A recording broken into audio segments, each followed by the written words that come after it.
Hello and welcome to Our Game Live here. Myself, Shane Stapleton, joined by Michael Verney as ever. We've got a dramatic show.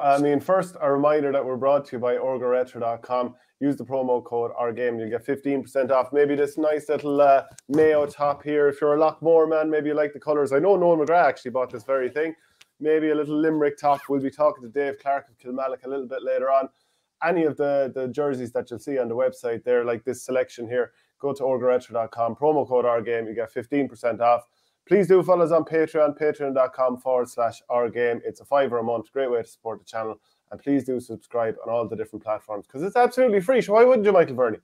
Free is right, yeah. Shane, it's hard to know where to start after the weekend.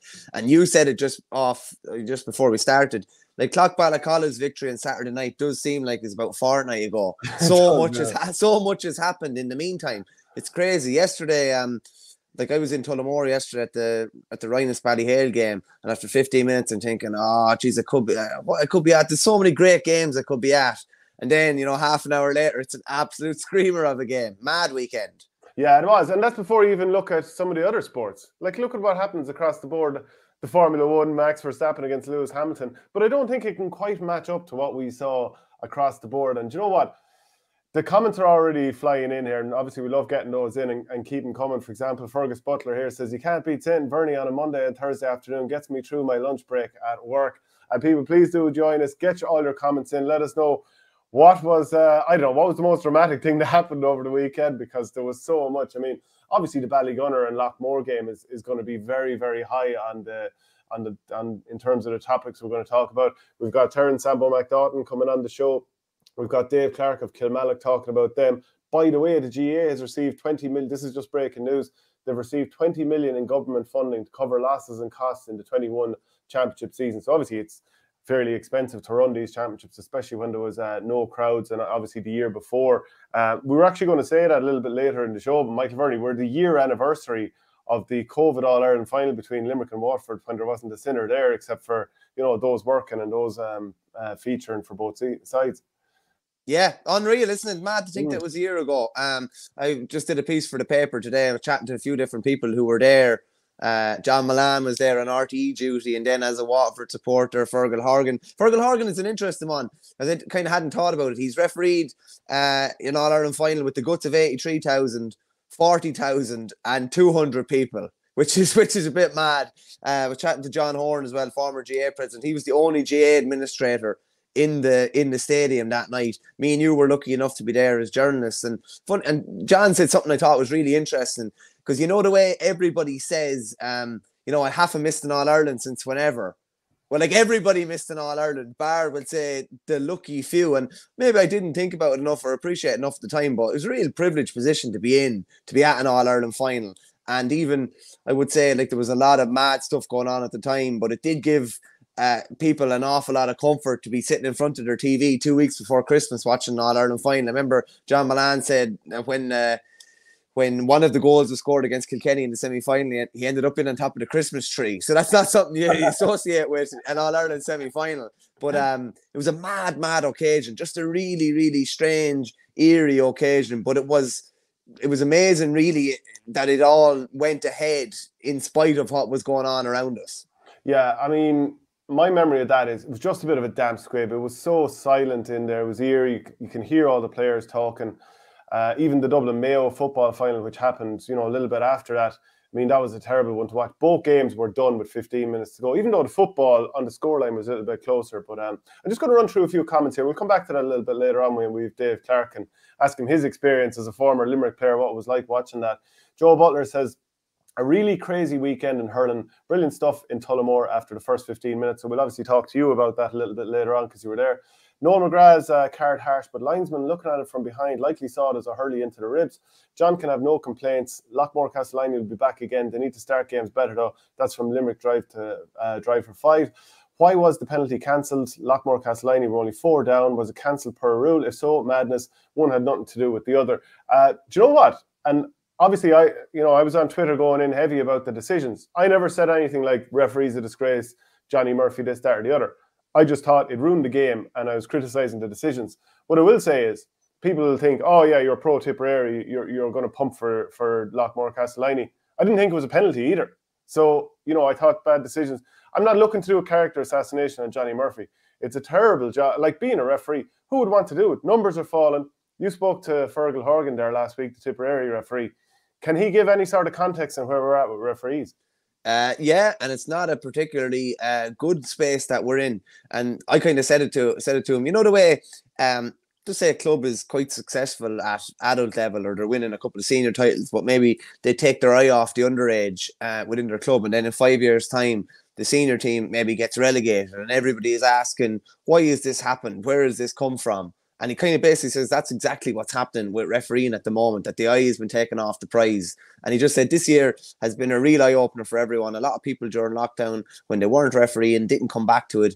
He said just about Tipperary, I think we lost 45 referees in Tipperary. People realised the time they were putting into it. He said, I think there's a lot of work needs to be done by county board officials and divisional county boards to get their fingers out ASAP.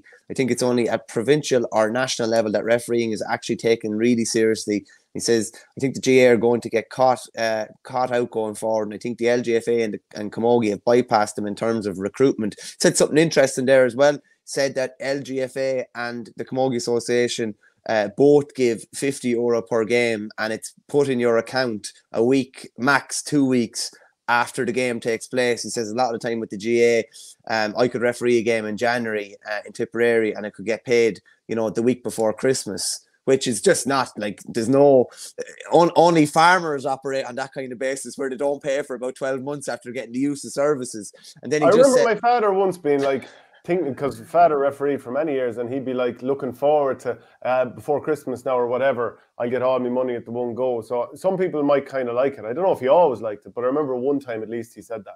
Yeah, for some people, I'm sure that's grand, but you should probably have the option to get paid every couple of weeks, or the option to get paid long term and use it as kind of like a Christmas bonus or whatever. But he said it's only natural that referees are going to start choosing LGFA games or Camogie games over GA games if they're getting treated preferentially and if they're getting paid a bit more, to be honest with you.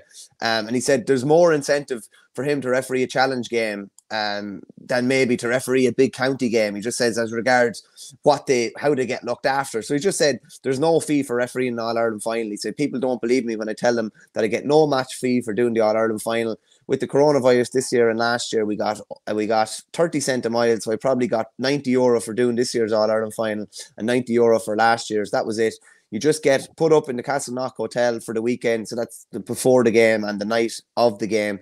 Your meals are paid for, and you get tickets for the All-Ireland if you're involved, but there's no actual match fee. The only perks of the All-Ireland final for a referee is that that he can go on the All-Star trip, and that hasn't happened for the last 2 years. He said there's no money in inter-county refereeing. It's only the privilege of doing it. Now, he was very quick to say, like, he's not necessarily looking for loads of money or anything like that. He referees because he loves refereeing. But you can see that if there are very few perks of it, how it could get more difficult to get referees. And then you see weekends like between Mountbellew-Moylough and Pearses with the aftermath with Jerome Henry. You see the abuse that Johnny Murphy got online, rightly or wrongly. Are people going to put themselves in this sort of position? They're essentially doing it for the same reasons as me and you hurl, or as any of the lads that were on the pitch yesterday play hurling, because they love it. They're not getting really well looked after. There's not a big profile out of refereeing or anything like that. So I definitely think it's something that we need to be very, very careful on. And just from what I'm chatting to referees, there's a massive worry about where things are going to be in 5 years' time, because the referees just aren't coming into the system, and they feel that there's a high likelihood that the quality of refereeing at county level in a few years will just not be up to standard. Well, think of it this way. If you've got a huge amount of players, rising tide lifts all boats. If everyone's pushing in one direction, if you've got a really strong panel of players in a club, obviously you're going to get, that's going to drive up competition. People will be better and better. It attracts more good people to it.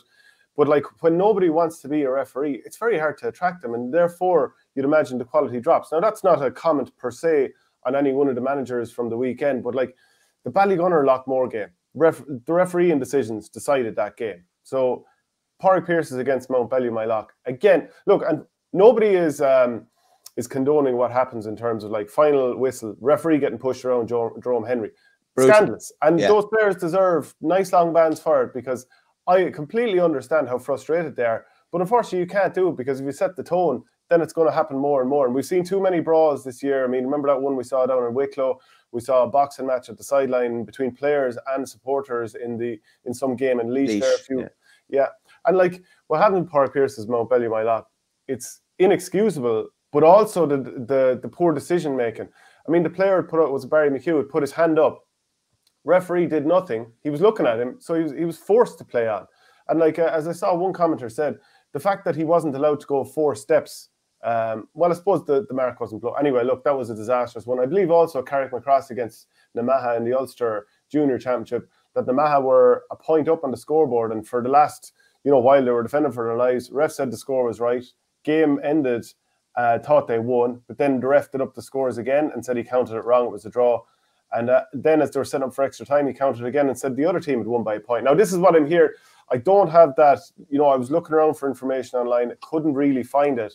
But this is the stuff that you're hearing about. If it turns out that some of that's inaccurate, absolute apologies. But that sort of stuff has happened in the past. Can I ask you, have you ever had an occasion, be it on the sideline or on the field, where you've just totally lost the run of yourself with a referee? Because it has happened to me. I can really remember one time it happened to me, and I was on the sideline with it was at an under 14 schools game, and we were over playing in Mullingar, and we tried to get 2 or 3 different referees, and we weren't able to get them, and we just had to kind of take what we got at the end of it. And you're obviously looking out for the care of your players, and I just thought, the referee in question was just not looking out for the welfare of our players. I thought there was some awful strokes. I was sure I was going to have to bring someone to hospital after, or something was going to happen. And it just kept happening, and I just lost it completely. And I had to just kind of nearly walk away near the end of the game. And we were winning the game. Do you know what I mean? It wasn't sour grapes or anything like that. But there's just times where you just see things happen, and it's actually hard to fathom what's going on. And the referee came over to our bus after to get paid, and I just kind of walked away, and the teacher that was with me kind of gave him his few quid or whatever. But there are times when you just cannot countenance almost what you're after seeing, and it boils you that much. Has that ever happened to you? Because it does happen, but you still have to draw the line of, I'm not going to go in and start abusing the referee either, even though I totally had lost the run of myself completely. Yeah, I don't know if I've ever fully lost it with a referee. I know I've been frustrated, and I know I've seen situations where, let's say, a high ball went up, and this is even before helmets became compulsory, and someone would pull what was definitely a dirty stroke, and the ref wouldn't see it. And then the next thing is you have complete anarchy, because the other team is like, well, if you're not going to punish him, I'm going to take the law into my own hands, which happens, and that's when games go out of control. I think most people kind of understand that that's why it happens. So I can't remember something where I've totally lost it. Maybe a commenter will have seen a game where I did, but I can't say that I have. I definitely remember when I was about 11 or 12 going up to a referee. My brother had just been sent off 2 yellow cards in an under 10 or 12 game or something like this. He somehow ended up with 2 sign yellow of things to come. Yeah. So I went up and I challenged the referee afterwards and said, what were you doing sending him off? There's no way that was a red card. And he goes, what's your name? And then I just did a runner straight away, because, all of a sudden I was like, oh, there could be accountability here. I'm out. There you go. And you could easily, I remember thinking that time, I think we were still going with Burr at the time, or I'm not sure, there was something still going on. I remember thinking, this lad could end up suspending me, even though I haven't done anything. I've just said, ref, this is a disgrace. You're not looking after the care of our players. I'd always be very careful, and to not abuse the referee, but to ask a question. But they can be very...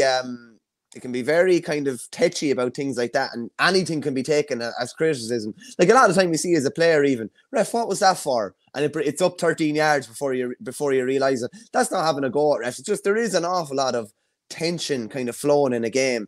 And when you think things are going against you, as I'm sure Loughmore did yesterday, you kind of tweeted that they should have walked off the field. They could have. I think that was probably... I wouldn't blame them if they did. I mean, yeah.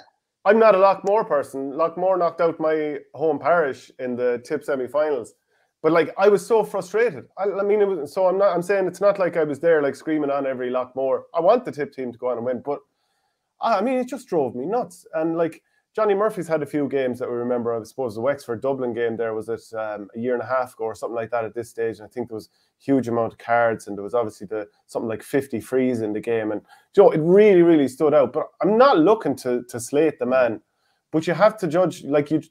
Players always say, I don't mind you judging the performance as long as you don't get personal or whatever. So I'm not interested in getting personal with Johnny Murphy or saying he's this, that, or the other. But like, you can't not come away from that game and say, do you know, I mean, unfortunately, the referee completely decided that game. And we'll go into it a little bit more, but... Can I just say as well, Shane, and we'll go into Frankie McGrath's comments later, the conditions and the venue definitely played into it as well. Like, you would not, that just would not have happened in Croke Park. It wouldn't have had. Conditions would have been so much better. There's so much less slipping and sliding and lads kind of sliding into each other, and a lot of things happened yesterday to do with the conditions. And you'd have to say, I would echo Frankie McGrath's sentiments, the Loughmore-Castleiney manager, just saying that the venue did not befit the occasion yesterday. Well, it used to be called Summer Hurling. That's originally what the game was called. And like the middle of December the 12th, and you can actually see the water coming in the background from the sea. And you're thinking, could this really be the most suitable place to play a game like this? What's wrong with Páirc Uí Chaoimh if you want to go for somewhere that's neutral? I mean, you could also go to Limerick, for example, if you want a neutral venue, but that would obviously be too long of a trip for Ballygunner, really. But like, when you think that the Leinster Club football semi-finals are on at Croke Park, yeah, you know, could we not pick a really strong venue here? Fine, it might have to move around a couple of things in fixtures or whatever. Maybe Cork G have already committed something or other there, or maybe they want to mind their pitches. But you know, you got to be able to pick somewhere more suitable. No, I'd agree with you. Yeah, like I don't know. I said I don't know if Páirc Uí Chaoimh was available or not, but it would have stood to reason that the game would be played at a venue like that, which is going to be real well looked after. And that's not to have a go at the officials in Fraher Field. Like, it's just very difficult. You're right beside the sea. There's going to be, the elements are always going to be at play. Like, you look at it even as well. Like, TG Carter had to go to the long vertical camera, the overhead camera in the closing minutes. Conditions were that bad, but like, conditions were bad and the pitch was under pressure before the game started. It was going to be a recipe for disaster. Yeah, we have Terence Sambo McNaughton joining us now. Terence, how are things? Good. How's you, Shim? Not too bad at all. Great to have you on here. I mean, obviously you've been manager a hat-trick at times and, you know, involved in hurling for so many years. Hopefully he'll just come back there now. Yeah, and I'm just wondering, the state of refereeing, it's obviously the numbers are dropping all the time. Unbelievably difficult job, particularly in winter hurling. Sure, weren't you involved with a team that won an Ulster title on a penalty shootout last year? Where are we at with the refereeing situation? I don't know. It's a problem within the association, all right. There's no doubt whenever... obviously, I didn't see the game as such and that there, but just going, seeing clips and that there, it seems very harsh, the whole thing. But it's such a way, like, something has to be done, like, for games, for such high-profile games to be ended and bad decisions. Like, it's very, very harsh. Yeah, and then what about the venue either? I mean, I'm sure you saw Fraher Field. It was cutting up badly. You could say the same even about when Ballyhale played Ballygunner a couple of years ago. Páirc Uí Chaoimh was a mudbat. Páirc Uí Rinn, sorry, was a mudbat. That, you know, do you need to try and utilise the best venues in the country for games like this in December the 12th? I think you have to. If the club season is going to go into December and it's going to be a regular basis thing and that there, we have to do something about protecting pitches and trying to get the game, because you can't play the game in them conditions. That's not what the game was designed for and out there. Like, we all talk about the dry sod and out there. Something, you have to try and protect pitches, even for clubs to train and at this time of the year on their own pitch and things like that there. They all cut up very easy and out there. So I don't know. It doesn't lend for good hurling what we expect the game to be like. Michael, do you want to jump in? Yeah, no, it definitely doesn't. Sure, what do we all want? Apart from if you're pulling and dragging a bit in defence, you want a good sod. You want you want crisp striking. You want it not to be messy. You want it if you miss your first touch, you don't want the ball to be going down into a big mud bat and a big huge kind of melee or a scrum happening, like was happening several different times yesterday. So I do agree with Sambo there. If we're going to be playing these big high profile games at this time of the year, Croke Park, the Gaelic grounds, these type of big stadiums are the only place for them, really, because it's not, at least it's a level playing field for everyone then. Sambo, just we'll talk about the Ulster semi-final at the weekend. We already know that Ballycran are in the final, the downside. But you saw Slaughtneil against Dunloy, 118 to 14 points. seemed like Brendan Rodgers was a key man in that. But did Slaughtneil boss this game from start to finish? No, they didn't. If I would say Dunloy management at half-time were in a happy place. They're only 3 points down. They're coming out like a very, very strong breeze. Every puck out was landing in the square. You know, they actually only, you know, like I actually believed at half-time Dunloy were in a great position to kick on the second half. But to be credit to Slaughtneil, they come out and they just showed the character that they have, and you know they've been through the war and they're a real togetherness not there. But the game was won by like it was kind of like a soccer match where a team would put men behind the ball and then break with pace and out there, and that's what won the game for them. The goal was a massive score. They just hurried and turned over Dunloy and got the big score. Where Dunloy, Shane, didn't have a shot at goals the whole day.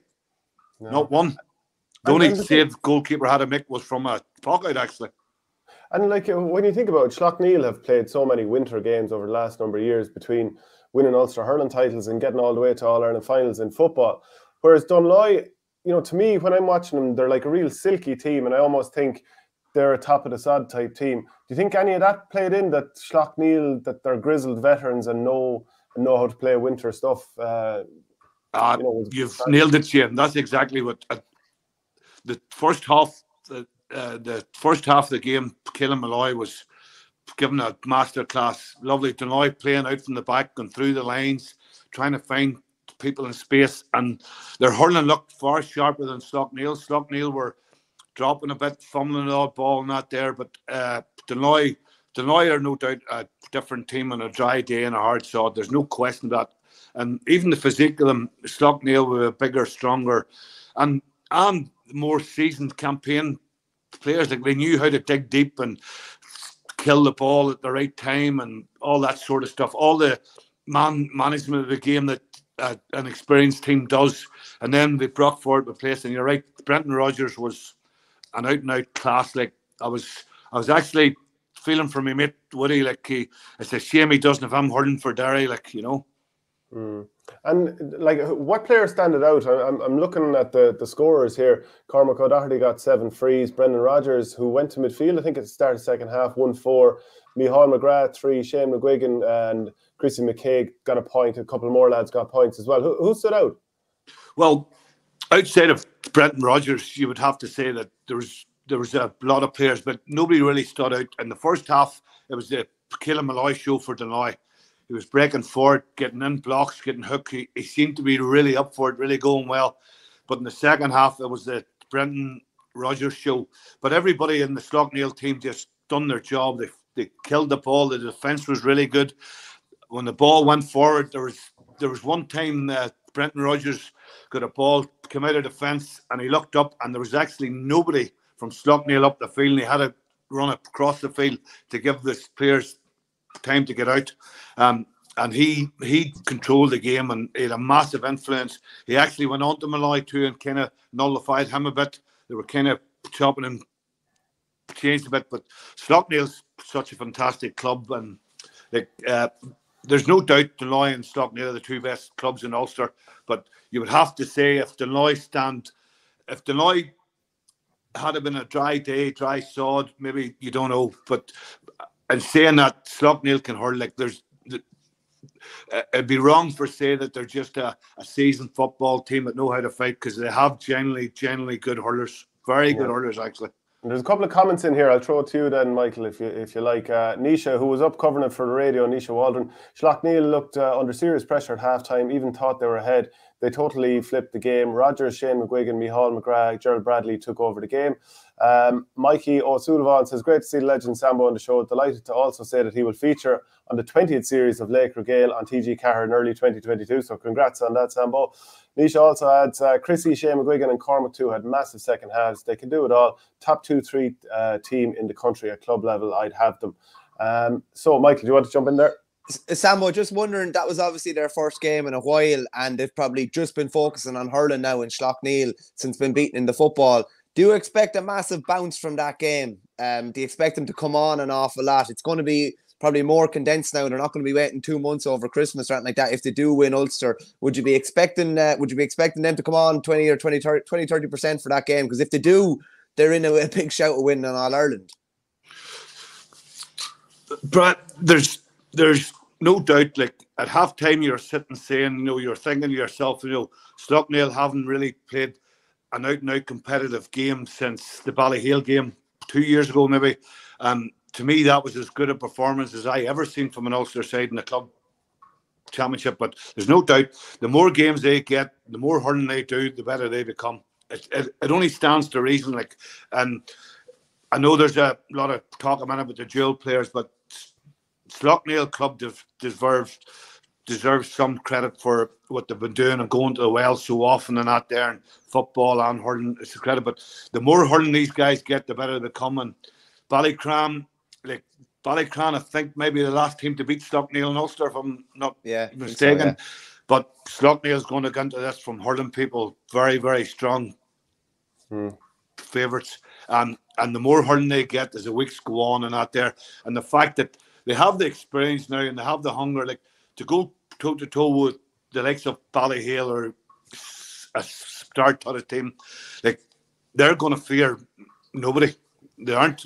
They're going to have a go at this. Believe you me, if you want to beat this Slaughtneil team, you better bring your A game to the table. Do you know, Sambo, we've been doing club hurling power rankings. I don't know if you've seen it or not, but I'm going to bring it up on the screen. And we had Shamrocks 1, Ballygunner 2, Thomas's 3, Slaughtneil 4. Now we're starting to look a little bit ropey because Crokes are gone, Loughmore-Castleiney are gone, Midleton are gone, Dunloy are gone, and so are Clare Bridge. But just looking at that, I'll leave it up on the screen just while you have a comment. Do you see Slaughtneil at number 4 here? What do you think the ranking should be then, if you were just to comment on the top 4 there? Well, to be honest, Shane, you'd have to give Shamrocks the credit they deserve. They're the holders, they're the team. And whenever you've got the quality that they have, they're capable of beating anybody in any given day if it goes right. But Ballygunner, they've been coming to the door that often. They must. But I say, well, I would probably put Slaughtneil ahead of St. Thomas's there, to be honest. But like I'm saying, I can only speak from an Ulsterman's point of view. If you're going to beat this Slaughtneil team, you better have your A game, because they're not going to go away from you, and they're not going to suffer from the Ulster inferiority complex. These guys know they can hurl, and they're big, strong athletes, and it'd be wrong to. I know everybody brings this up at times with the football not there, but these guys are serious hurlers. There are 4 or 5 of them would walk on to most teams in the country. Yeah. Michael, do you want to... Just a quick one, Sambo, on Mikey's comment there on the Laker Gale. You're not going to remind us about 1989 for an hour in Offaly, are you? Again. I wish somebody would put that 89 team to bed. You would swear it was the only game ever we played in. We had a lot better days than 89. Yeah. We didn't have many worse days than 89 now, I have to say. Well, recently we have, to be fair. Antrim's best performance in my time was 91. That was the day if we had got to All Ireland that day, we would have given a lot more serious rattle. 89, we were just lambs to slaughter. Yeah, I'm looking at the name of the cup. I didn't realise this before, but the Ulster Club title is called the Four Seasons Cup. Do you have any idea? I know I'm catching you on the hop here, but Sam, do you have any idea why it's called the Four Seasons Cup? Not a do, but I can tell you, every time you got sent off, you had to go in front of the board, and it was always in the Four Seasons Hotel in Monaghan. And I've made that journey a few times. So, do you think that Slaughtneil are obviously been very good in the last number of years up in Ulster? Do you think the Antrim teams can overtake them again in the next year or two, or is it going to be a tall ask? I don't know. Shane, Antrim could beat well in the junior, they could beat well in the intermediate, and you'd have to say, I was kind of disappointed for Dunloy yesterday, because at half time they were the better team, they were playing the better hurling, and I honestly believed Dunloy were going to come out and push on, and we were sitting away home. Well, Slaughtneil, you can't do both. They haven't had a competitive game in 2 years, but they have some character and that there. But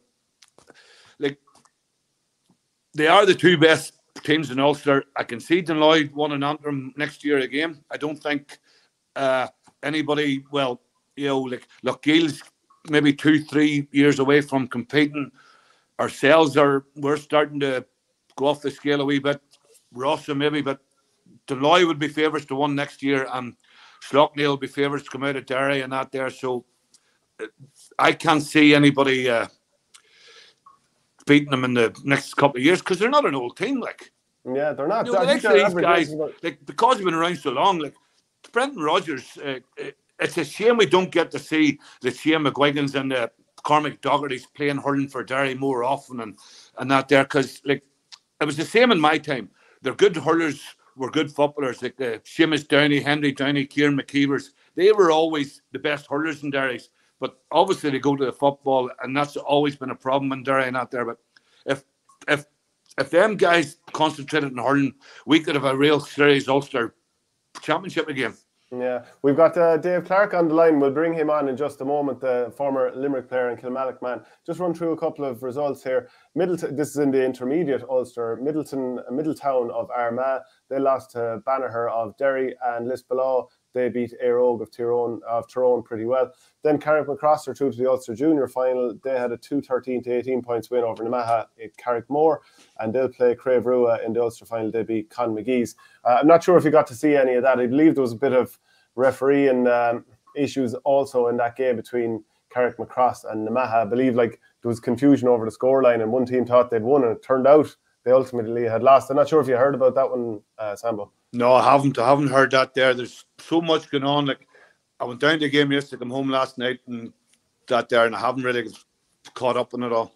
Yeah, and who do you see as favourite to win the All-Ireland? Like, we're going to talk to Michael about it in a minute, but Ballyhale had the shock of their lives, but maybe that'll be the thing to just put a rocket under them.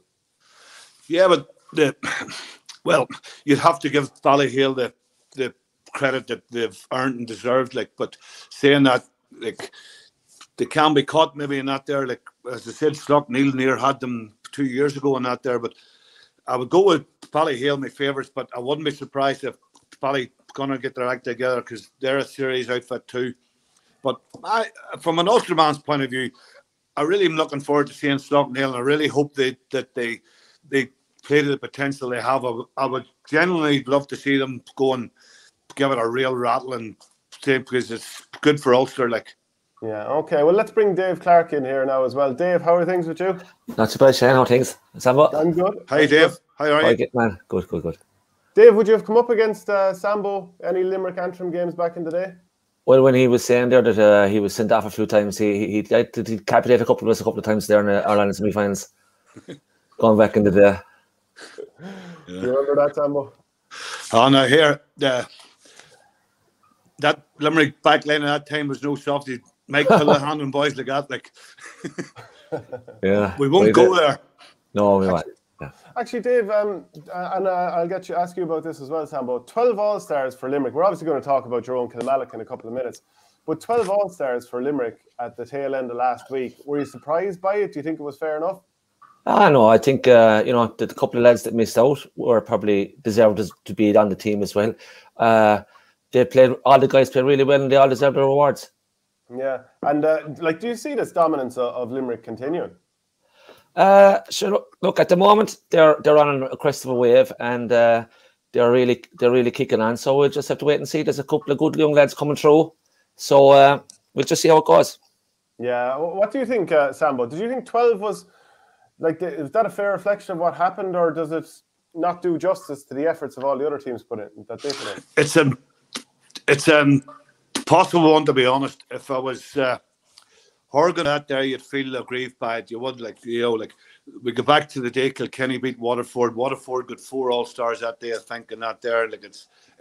You're never going to get this right. Like, you couldn't argue with. I would agree with Dave. You could have put the 15 Limerick ones out, and you couldn't argue against it. Like I've said, this Limerick team's as good a team as I've ever seen, and you can't really. You can argue for somebody to be wrong, but then when you start arguing, who do you take off? It's impossible. See, and I find it very it's like every team is picked. There's always a guy that should be on or shouldn't be on or that there, but it's I wouldn't want to see it to lose the credibility it has. You know, it's like it was always such a great honour to get one and to be nominated for one and that there. But I would feel.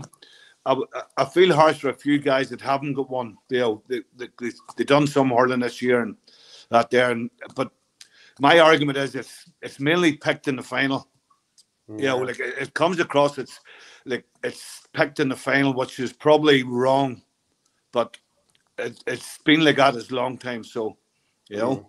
Yeah, absolutely. Well, look, Sambo, really appreciate you joining us and giving us the lowdown on what happened in the Ulster Club semi-final. So thanks very much for that, and hopefully we'll chat to you again soon. No worry, boys. All the best. Cheers, Sambo. Great to have him on, as always. Dave, how are things with you? Good to have you on the show. Yeah. We're kind of getting over last night now with a good old day yesterday, so just getting back to normal now, though.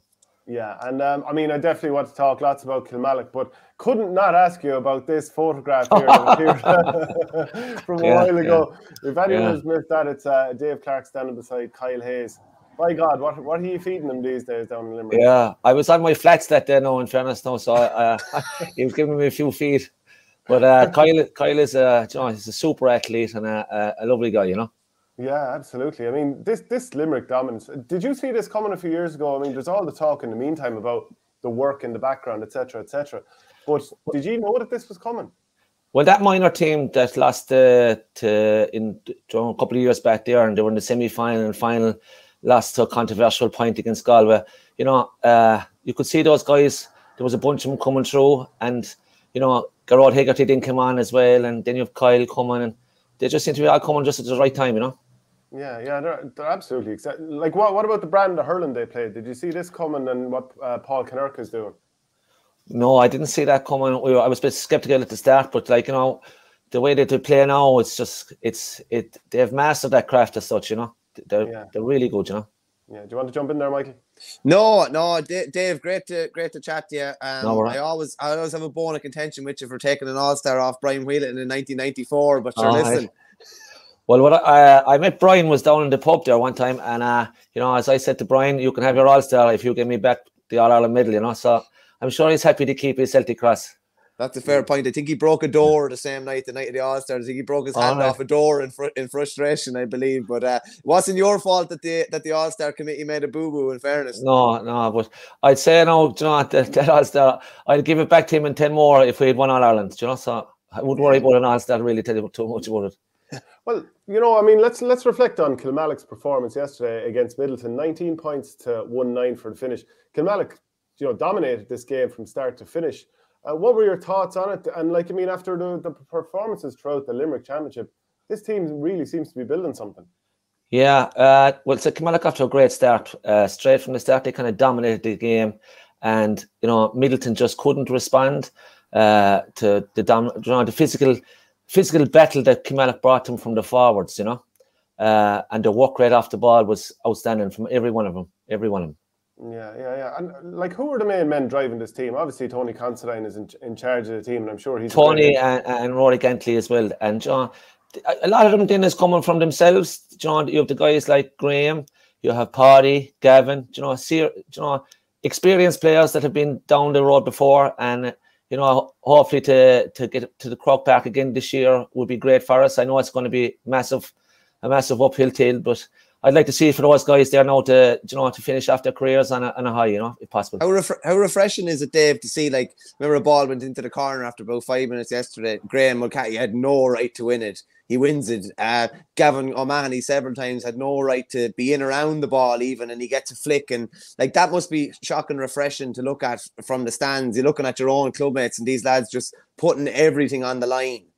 Well, it sets a tone then, you know, for the younger guys that this is the level that's expected from guys that have 3 and 4, All-Ireland medals, All-Stars, you know, and they're giving it 110% from the very start, not waiting for things to say or whatever, but setting the tone, and it's dragging the rest of the guys with them, and it's very good to watch them play now. They play really good, nice hurling. You know, Dave, when I was thinking about the game afterwards, and I was thinking about, you know, Paddy O'Loughlin came on. Now, he wasn't there for the county championship. Obviously, he's back in. I think Graham Mulcahy's brother Jake, he had also he wasn't involved in the panel during the county run. But I was thinking to myself, a bit like Ballyhale winning Clare without Tony Kelly. I'm not saying that Paddy O'Loughlin and Tony Kelly are the same type of player or anything like that. But I mean, I was kind of thinking, I mean, that's some sign of a team that you can go and win your county championship without someone who's, you know, played. I think he played in the All-Ireland final last year. Yeah, 2018 and then again the last time. But like Paddy is a terrific guy. He just probably took a bit of time out. He's coming back now and he's fresh. So he could be a real asset to the team, you know. And that's a real balancing act too between like, do you throw him back in and sort of upset the apple cart versus do you want to have like a key man sitting on the sideline? Well, the team that played in the county final definitely deserved another crack at the whip, you know. But, you know, Tony Considine is a shrewd man, to say the least. And he knows exactly what's best for the team. Dave, just on that, it must be very satisfying as well. There's an unbelievable balance to the Kilmallock team. Like if you look at like the half back line yesterday was ridiculous. Like they were just mopping up every puck out. They were coming out with them under a high ball. You have Robbie Hanley and Aaron Costello at midfield. You've Oisin O'Reilly half forward, kind of out to midfield as well. You obviously have Gavin inside. You have Graham inside. The cornerback, his name escapes me now. A funny second name. Like he's a fine player. Like he was on that under the last under 21 winning team. And then you have Barry Hennessy in goals, who was unbelievable experience as understudy to Nicky Quaid. Like it is a beautifully balanced team.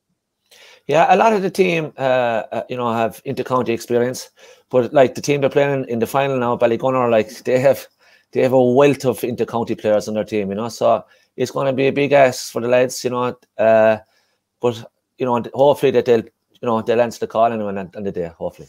And from your own point of view, watching on, I believe your son Connor came on and scored a brilliant point towards, and he scored, if I remember correctly, 2 beauties when he came on in the county final. Also, a great thrill to be watching him. Yeah. So he's got 3 pucks of the ball in the last 2 matches, and he scored 3 points. So nothing wrong with that. No, it's fairly good. Yeah, I'm delighted for him now, you know, and all the lads now that came on as well yesterday all contributed, and you know, it's not just the 15 guys there. There's big backroom team, and you know, the people at Kilmallock driving it on, and you know, it's good old community spirit there now, you know. And you're looking at Micheál Houlihan. I'm nearly thinking of calling him Mike the Hooligan Houlihan playing wing forward. He's been brilliant now. I'm obviously saying that as a compliment. He's been excellent and has the cut of Wally Walsh about it too. Is he a player we might yet see playing for Limerick or getting the call? Has he ever gotten the call? Micheál didn't play underage now, you know, but he's really starting to develop into a serious player, you know. And I'm sure John Kiley will be looking at him there to see what the story will be. He deserves an all chance if it comes along. When he's really improved there now in the last 2 or 3 years, you know, he's worked really hard at his frees and his general play and off the ball work, and you know, he's a credit to himself, you know, the way he handles himself off the field and that as well.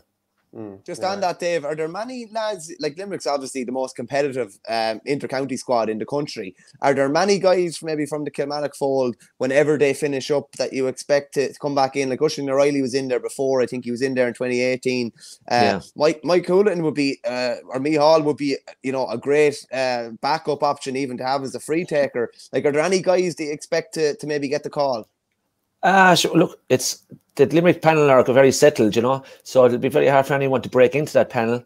But I definitely think that some of the lads deserve a chance, and if they're able to take the chance, well and good, you know. But like Robbie Hanley is really playing outstanding this year now, you know, and he's going to push for a place on the starting 15 next year, you know. So I was going to say, Dave, like, how key is hurling to the parish of Kilmallock? I'm sure it's, you know, it's often the case for many of the clubs we talk about here, but I presume it's everywhere and it's everything. Yeah. Well, in Kilmallock, like, you know, it's everyone in the town and even the surrounding areas rows in behind them, you know, when we get to a final or get into a Munster campaign, and it's great old atmosphere, you know. People need something to cheer them up at the moment, you know, and lucky enough Kilmallock are able to do that, you know. Just on that as well, Dave, you obviously had a Munster win in your own career. I think it was 94. Our own lads played you, actually, I think, in All-Ireland Club semi-final down in Thurles, I think. That's right, yeah. And you won a Munster club, was it 7 or 8 years ago now at this stage, and you're in a final now. What's that like? Like, imagine, like, obviously, actually, it's not till after Christmas, so it's some boost for the local community over the Christmas time as well, just to have that to look forward to, because it's dark, dreary weather. There's obviously COVID going on around us. Everybody kind of needs that kind of pick me up. Yeah, but you look at those guys that are on the panel and the effort they're making to isolate themselves away, that they're not going to the players, the panel won't get infected with it. So they're really being careful about what they do and where they go, and they're behind the scenes efforts that you don't really see. You might see them on the field and that, but they're actually doing lots of other things just to keep themselves safe and keep the team going forward. Yeah, Dave, like I think it was 2015 maybe when Kilmallock were last in the All-Ireland club final, and obviously that would be jumping 2 games ahead.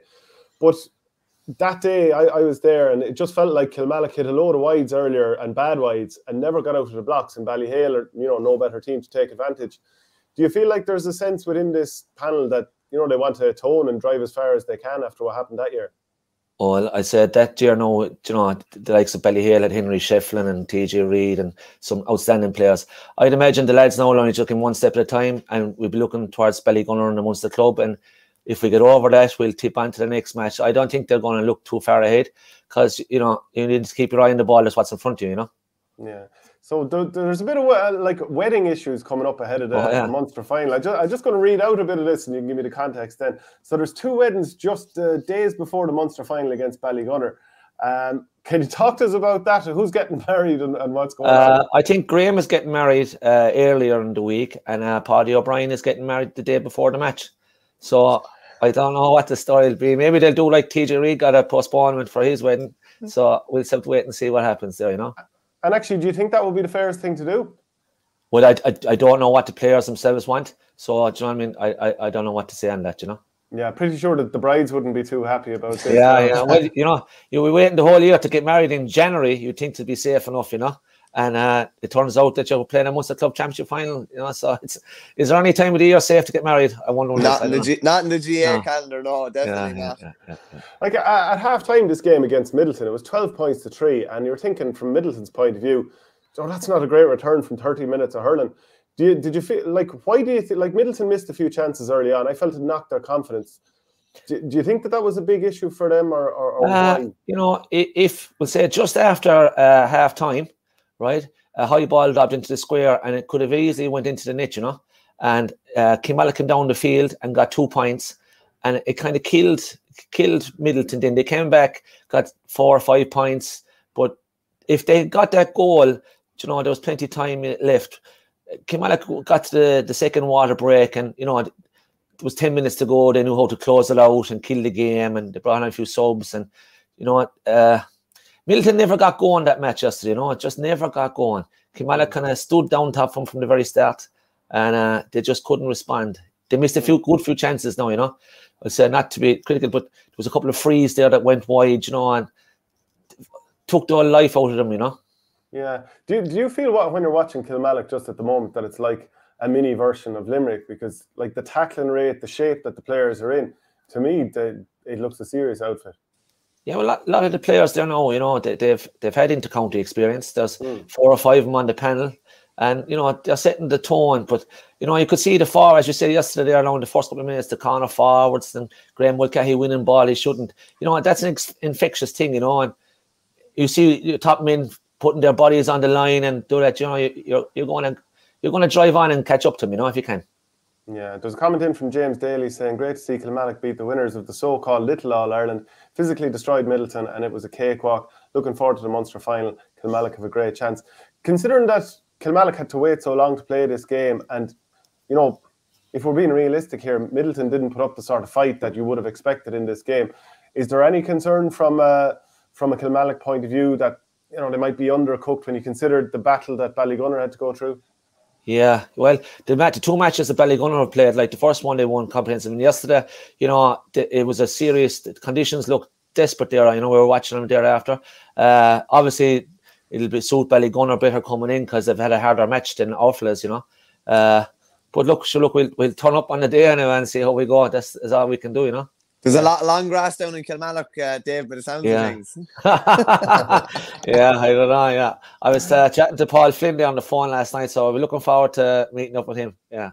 Yeah. Do you keep in contact with any of the players that you both played with and against over the years? Well, the Limerick lads, in fairness, we meet up there every so often there, maybe once a year, and have a chat and have a few pints and that if we can. That's about, it's hard to keep fellas, well, especially at the moment with the COVID situation. You know, you have to be careful what you do. Yeah, yeah. And do you spend much? Do you think much back on your career? You know, at this stage now, is it something that comes up a lot, or that you reflect on a lot? Yeah, well, I'm a publican by trade, so you know, people come in and there's always an old slag or something about hurling matches. You know, so yeah, just always hurling is 24/7. Like, and if you're part of the hurling family, you know, you're in it for life, and that's it. You know. And what age did you say hurling club up until? Oh, I suppose, played with Kilmallock until my late 30s, and then where I have a pub in Bruff, I played Bruff for 6-7 years as well. I'd say until when I was a bit long in the tooth, anyway, I'd say. Yeah. And did you see, you know, as you mentioned Bruff there, did you see Sean Finn coming through, and did you realise the sort of player that was coming? Yeah, Shawnee worked for us there in the bar there for a while, you know, and he's an outstanding individual is what I'd call him, you know. You know, you could see from his development there, all up along from minor and that there, and his total commitment to the thing, you know. Even when he's come to work there, he'd bring a bottle of water and nuts and seeds, and I was looking at him and saying, "What are you doing eating them?" You know, and you know, and that was since he was about 17 or 18. So they'd been conditioning themselves there, you know, for a long time, you know. And was he a good barman? Oh yeah, the big problem with him was the women. Yeah, they were all trying to come in to see him. Yeah, yeah.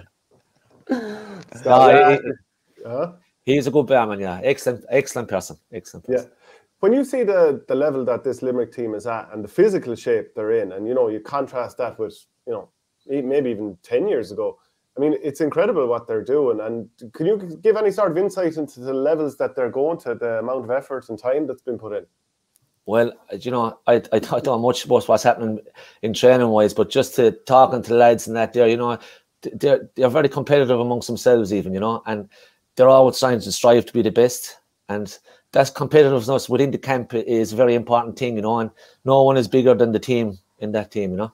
Yeah, Dave, just a quick one. It's a year since the COVID All-Ireland. It was this day last year.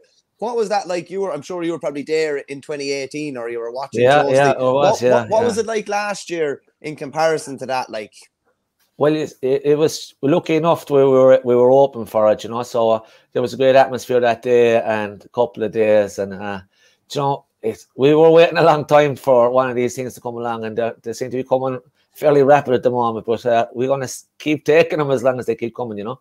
Yeah. It was a brilliant day. The last couple of years have been, you know, brilliant, actually. Is there any player in particular that you think is the key man to this Limerick team? That if you took them out, that maybe the dominance might wane a little bit. I mean, Keane Lynch has obviously won 2 out of 3 hurlers a year, so maybe he's one that comes to mind.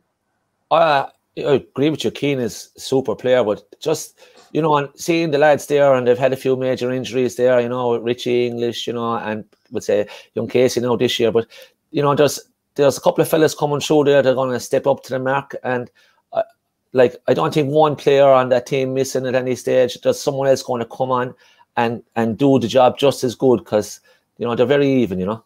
Yeah. At any stage during, let's say, the Munster final against Tipperary, when Tipperary were 10 points up, did you ever think, maybe the dominance is about to end here? Well, I tell you now, I was in the bar that day, and a fella came in with a Tipperary jersey on him. He's a local fella there, and he was roaring and shouting at half time. And I went looking for him about 10 minutes into the second half of the match, and he was gone. So they're all the same, Dave. They're all the same. They'll pick it up when they're winning. I haven't seen him since, now, to tell you the truth. So I'm only waiting. Dave, can I ask you about I don't know if you had a chance, because, you know, I presume you were in at the Kilmallock game. Did you get a chance to see what happened between Ballygunner and Loughmore, and would you have any thoughts on that game? I saw it, we'll say, about 20 minutes or so on the TV there. The conditions looked desperate out there, you know. Obviously, the refereeing decisions were left to be desired in my eyes, and but it was very hard for Loughmore to come back after their 2 star players, you know, gone. So even for them to put up the battle that they did was fantastic, and their achievement this year, when the double is brilliant. But to get that far and to have that happen to you is not great, you know. And like, do you see this now as a 50-50 Munster final? I mean, you know what Ballygunner are all about. You've seen their players with the inter-county team. You obviously, I'm sure you've seen them plenty of times playing in the provincial championship too.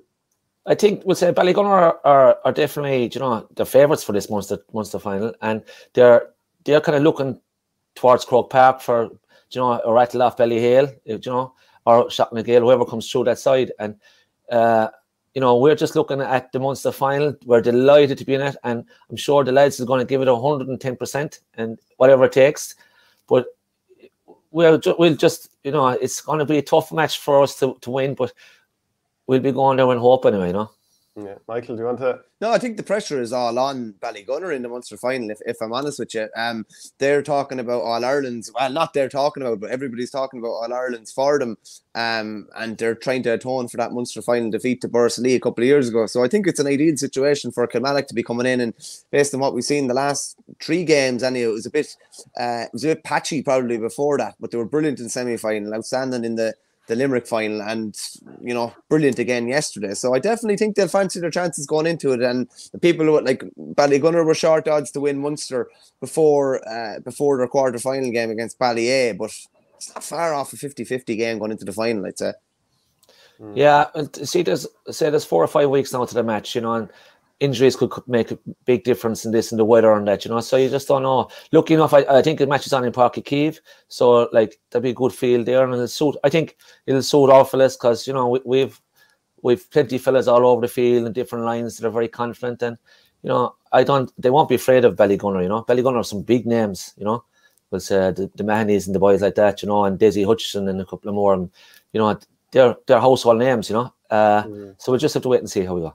And would you have Ballyhale still as the team to beat in terms of the All-Ireland race? Yeah. We were listening to the match yesterday now when they were playing Rynagh, and Rynagh were up a couple of points with time up, and, you know, one of the lads said to me, he says, Rynagh's going to beat Ballyhale. I says, didn't over yet, and, you know, they got a goal the last minute, and then they kicked on again, you know.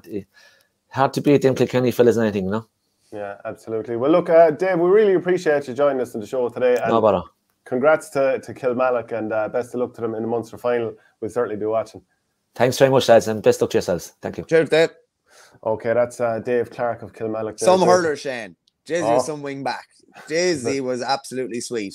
Yeah, and those comments flying in, and just praising him. So great to have him on the show. We might as well talk about the game that you were at yesterday, which was Ballyhale Shamrocks against St. Rynagh. So it went all the way to extra time, 324 to 218 for a finish. Owen Cody with a last-second goal. I mean, obviously you're an Offaly man, and it's hard to know whether as a club rival whether you were egging on, you know, the Shamrocks because you don't want to see your local rivals getting a win, or if you're thinking I want to see Offaly hurling into a Leinster club final here. But what was it like? I'd say the tension going into the last minute or two was unbelievable. No, yeah, just on what you said there, I think you kind of have to see the bigger picture as well. And, you know, obviously we'd, you know, kill each other when we're playing them, but you want to see Offaly teams doing well when they get into the provincial level. And it looked like they had their place in a Leinster final booked. It was a funny game. Like Ballyhale got off to the typical Ballyhale start. 13 minutes, they were 2-4 to a point up, goals from Colin Fennelly and Owen Cody. I remember saying it to you the other day, Colin Fennelly never spent a second, I think, at full forward against Mount Leinster Rangers, and he lobbed into the edge of the square straight away yesterday. They were 2-4 to a point up, and in fairness to Rynagh, they kind of dropped an extra man back, shored things up in defence. From the 30th minute till half time, they only conceded 4 points. And they just got a stranglehold on things, started working ferocious hard, got a couple of big turnovers. Sean Dolan went out half forward. Not sure why he started in full forward. To me, he's a ball winning half forward. Went out half forward. He helped turn the game in their favour. They lost Pat Cameron, their fullback, after about 90 seconds, I'd say. That caused a bit of a rejig. Conor Hernan went full back and Simon Lyons dropped in the corner. Ronan Hughes came on and he was very, very good. He obviously didn't start, but he came in. He got a point to start the second quarter. And all of a sudden, they were starting to chip away. Luke O'Connor got a great goal then in the 23rd minute. Looked like he was under pressure on maybe about 15 yards out, and he batted the ball into the ground, and you don't think that's going to carry enough, but it just slid lovely off the surface into the bottom corner past Dean Mason. And then all of a sudden, you know, it was 2-8 to 1-8 at half time, and just a few seconds before that, Joey Cuddy, he was showing red. And it's funny, we were talking about referees earlier. For my life, I would have given it no more than a yellow card. No way, from what I saw from where I was, and that would have been what the vast majority of people on the stand side in O'Connor Park saw. Then all of a sudden I saw the clip last night, and like, to me it looked like a stonewall red. It's obviously, maybe they'll appeal it and people will say different, but it's funny, that's the situation referees are in. They're seeing one vantage point, I'm seeing another vantage point. At times I have a better vantage point, at times they have a better vantage point, but it can be hard to find common ground on it. But that did change the game an awful lot. They were down to 14. Stephen Wynn went free for Rynagh, and they hit every puck out short to him, and he mopped up ball in. He stood inside, maybe on the 21-yard line around the D, walked out ball. He's very, very good in possession, never wasted possession. They were chipping away, had it back level by the second water break, and then Ronan Hughes gets a goal straight at the start of the fourth quarter. They're 3 points up, but they just weren't able to kick on that bit more, get the 4 or 5 up, and not leave themselves in a position where there'd be a smash and grab from Ballyhale. There was a couple of times around the 56, 57, 58 minute where Rynagh had a couple of chances. I remember Joey Holden got a great kind of a distance block on Ronan Hughes. Looked like the ball was going over the bar. He blocked it. They gave themselves a chance, and they had a 65, the last puck of the game. Hadn't had a goal chance in the second half, hadn't threatened the goal. And Richie Reid lobbed it in. And crucially, he got it past the first line. Do you know what I mean? Do you know when you can hit a ball in like that, and if it goes to the 21, it's no good. Like, it has to just clear the 21 and get into that danger area. TJ got his hand to it but didn't catch it, and Owen Cody kind of pulls it to the back of the net, and it's just absolute heartbreak for Rynagh, who were by far the better team in my view for the guts of about 45 minutes. And then you were just thinking, is their goose cooked going into extra time? And then Ballyhale are restored back to 15. All of a sudden, Stephen Wynn is not free anymore. It's 15-on-15. Ballyhale are after getting out of jail, and they just come out a completely different team. They outscored them 11 points to 2 in extra time, 10 points from play. Rynagh didn't score from play. The 2 Luke O'Connor frees, and massive get out of jail for them. And they probably got out of jail to some extent down in Carlow the week before as well. So they're living dangerously enough. Yeah, that's true. Well, look, I mean, just to reflect on Joey Cudahy's red card first off, if you're looking for a comparison, it was kind of similar to the Richie Hogan red card in the 2019 in All-Ireland, in terms of, like, he was going out to pressure a player cut inside, and he got the dunt in, but unfortunately he got it on the head. So when I saw I think it was kind of like the arm connected with the head. So, to be fair, I think it was a red card, and he will miss the final. About that last second opportunity, well, the goal that was scored by Owen Cody, I see a few comments coming in here. Nisha Waldron, what happened with the 65 at the end? It was hard to understand, listen to radio. The defender would flick it out for a 65 on purpose. Joe Butler says the defender could have cleared it, but hit it out for a 65. Is that what happened, Mike? Yeah, just on that, it's gas. You said I'd kind of forgotten about that. The ball had just been flicked away from the goals, and the defender could have picked it and probably cleared it, and flicked it, kind of maybe panicked. I can't even remember who it was out over 65. And I remember saying, oh, geez, that's a bit of a disaster. And I remember Kevin Egan, actually, the journalist, he said, geez, I'll take that. And I was just thinking, oh, geez, if, just get the ball out there, even out for a sideline or something like that. And then all of a sudden, it was a ball that they were in control of, and they handed the control back to Ballyhale. I honestly thought the game was over. I thought that's the way it was going. Rynagh were on top.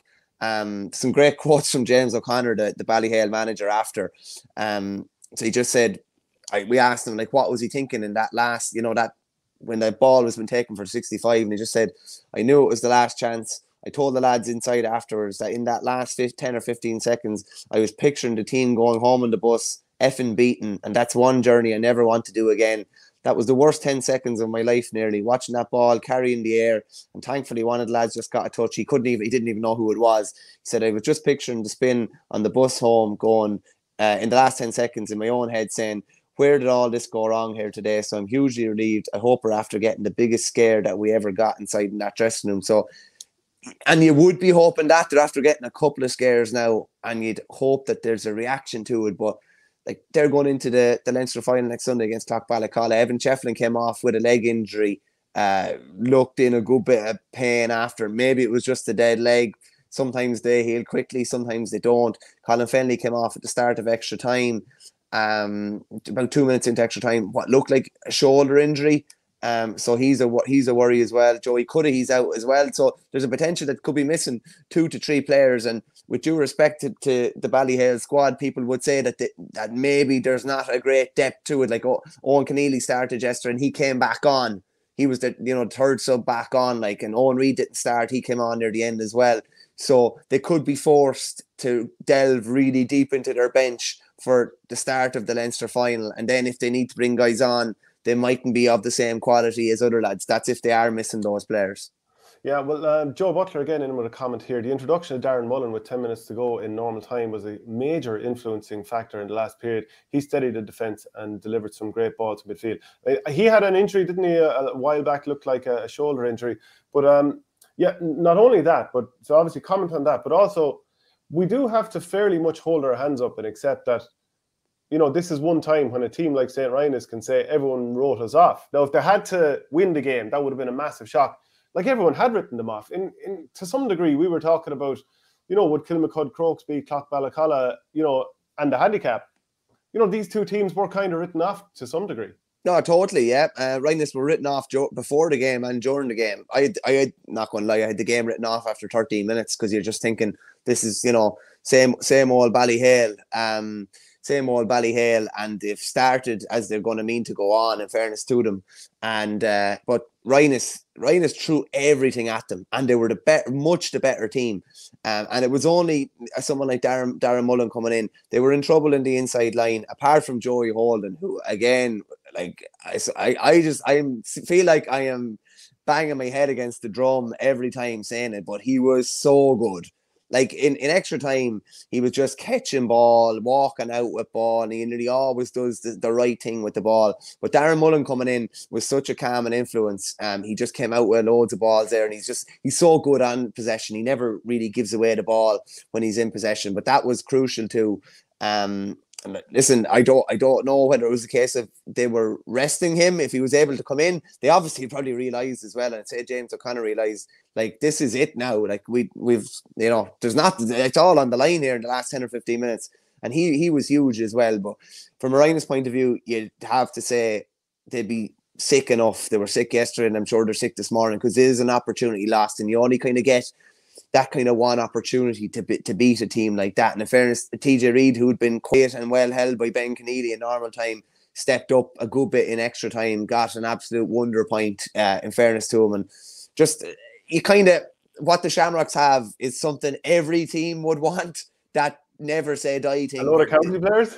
Yeah, no, well, that's true too. And the last three young hurlers of the year. So I was thinking that yesterday, it's not too bad. But just ask James O'Connor, like, what is it in these lads that they can just do this over and over again? He just said, well, that's typical Shamrocks, isn't it? The heart that they have is just unbelievable. They've won 8 All-Ireland. That's why they've won them.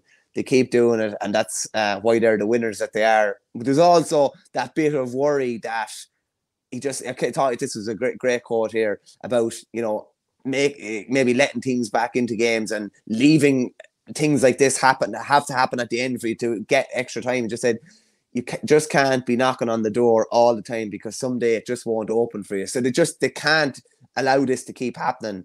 And Clough-Ballacolla will throw everything at them again next Sunday, and they cannot afford to be 9 points up in a game like they were the other day and let a team back into it like they did. But just a real Ballyhale surviving a scare, and Ryan is probably just missing what was a really good opportunity. In fairness, though, an opportunity that they created themselves when it didn't look like it was there to be created. Yeah, that's got to be such a bitter pill to swallow. Shane Power says, lads, I disagree with this rule where teams restore to 15 men if gone to extra time. If a man is sent off and the team is down to 14, it should be for the rest of the game. Ridiculous rule, in my opinion.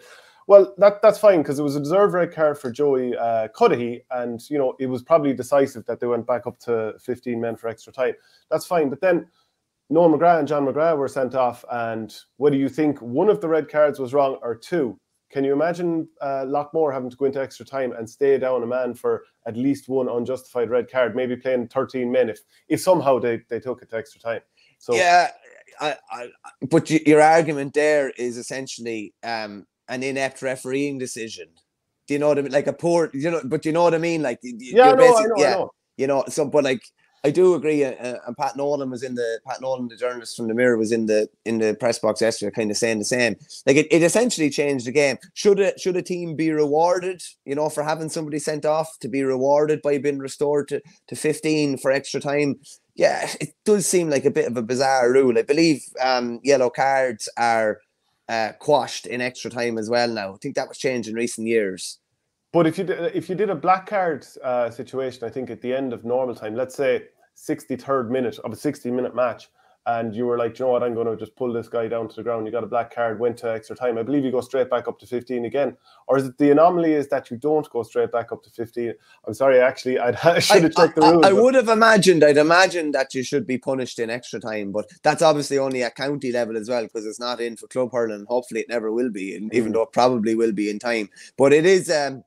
it's a strange rule. It's a strange rule where the offending team is rewarded. And I understand what you're saying about, if two people are sent off and if one is in the wrong, but it's, if a referee's mistake, you shouldn't be like, we're all people and we like to say, I deserve to be back to 15. But if it's in the wrong, but it shouldn't be in the wrong. The referee shouldn't be sending off someone in the wrong. Yeah, people will say this again, you're being very pro Loughmore here or pro Tipperary team here. But yesterday was the day when I was like, we have video evidence here and we're looking at this shoulder from Noel McGrath to Paddy Levy and we're thinking, this is not a red card. I mean, if we just kind of stopped for 2 seconds here for a red card situation, we'd be able to decide it and the game would be able to go on without this.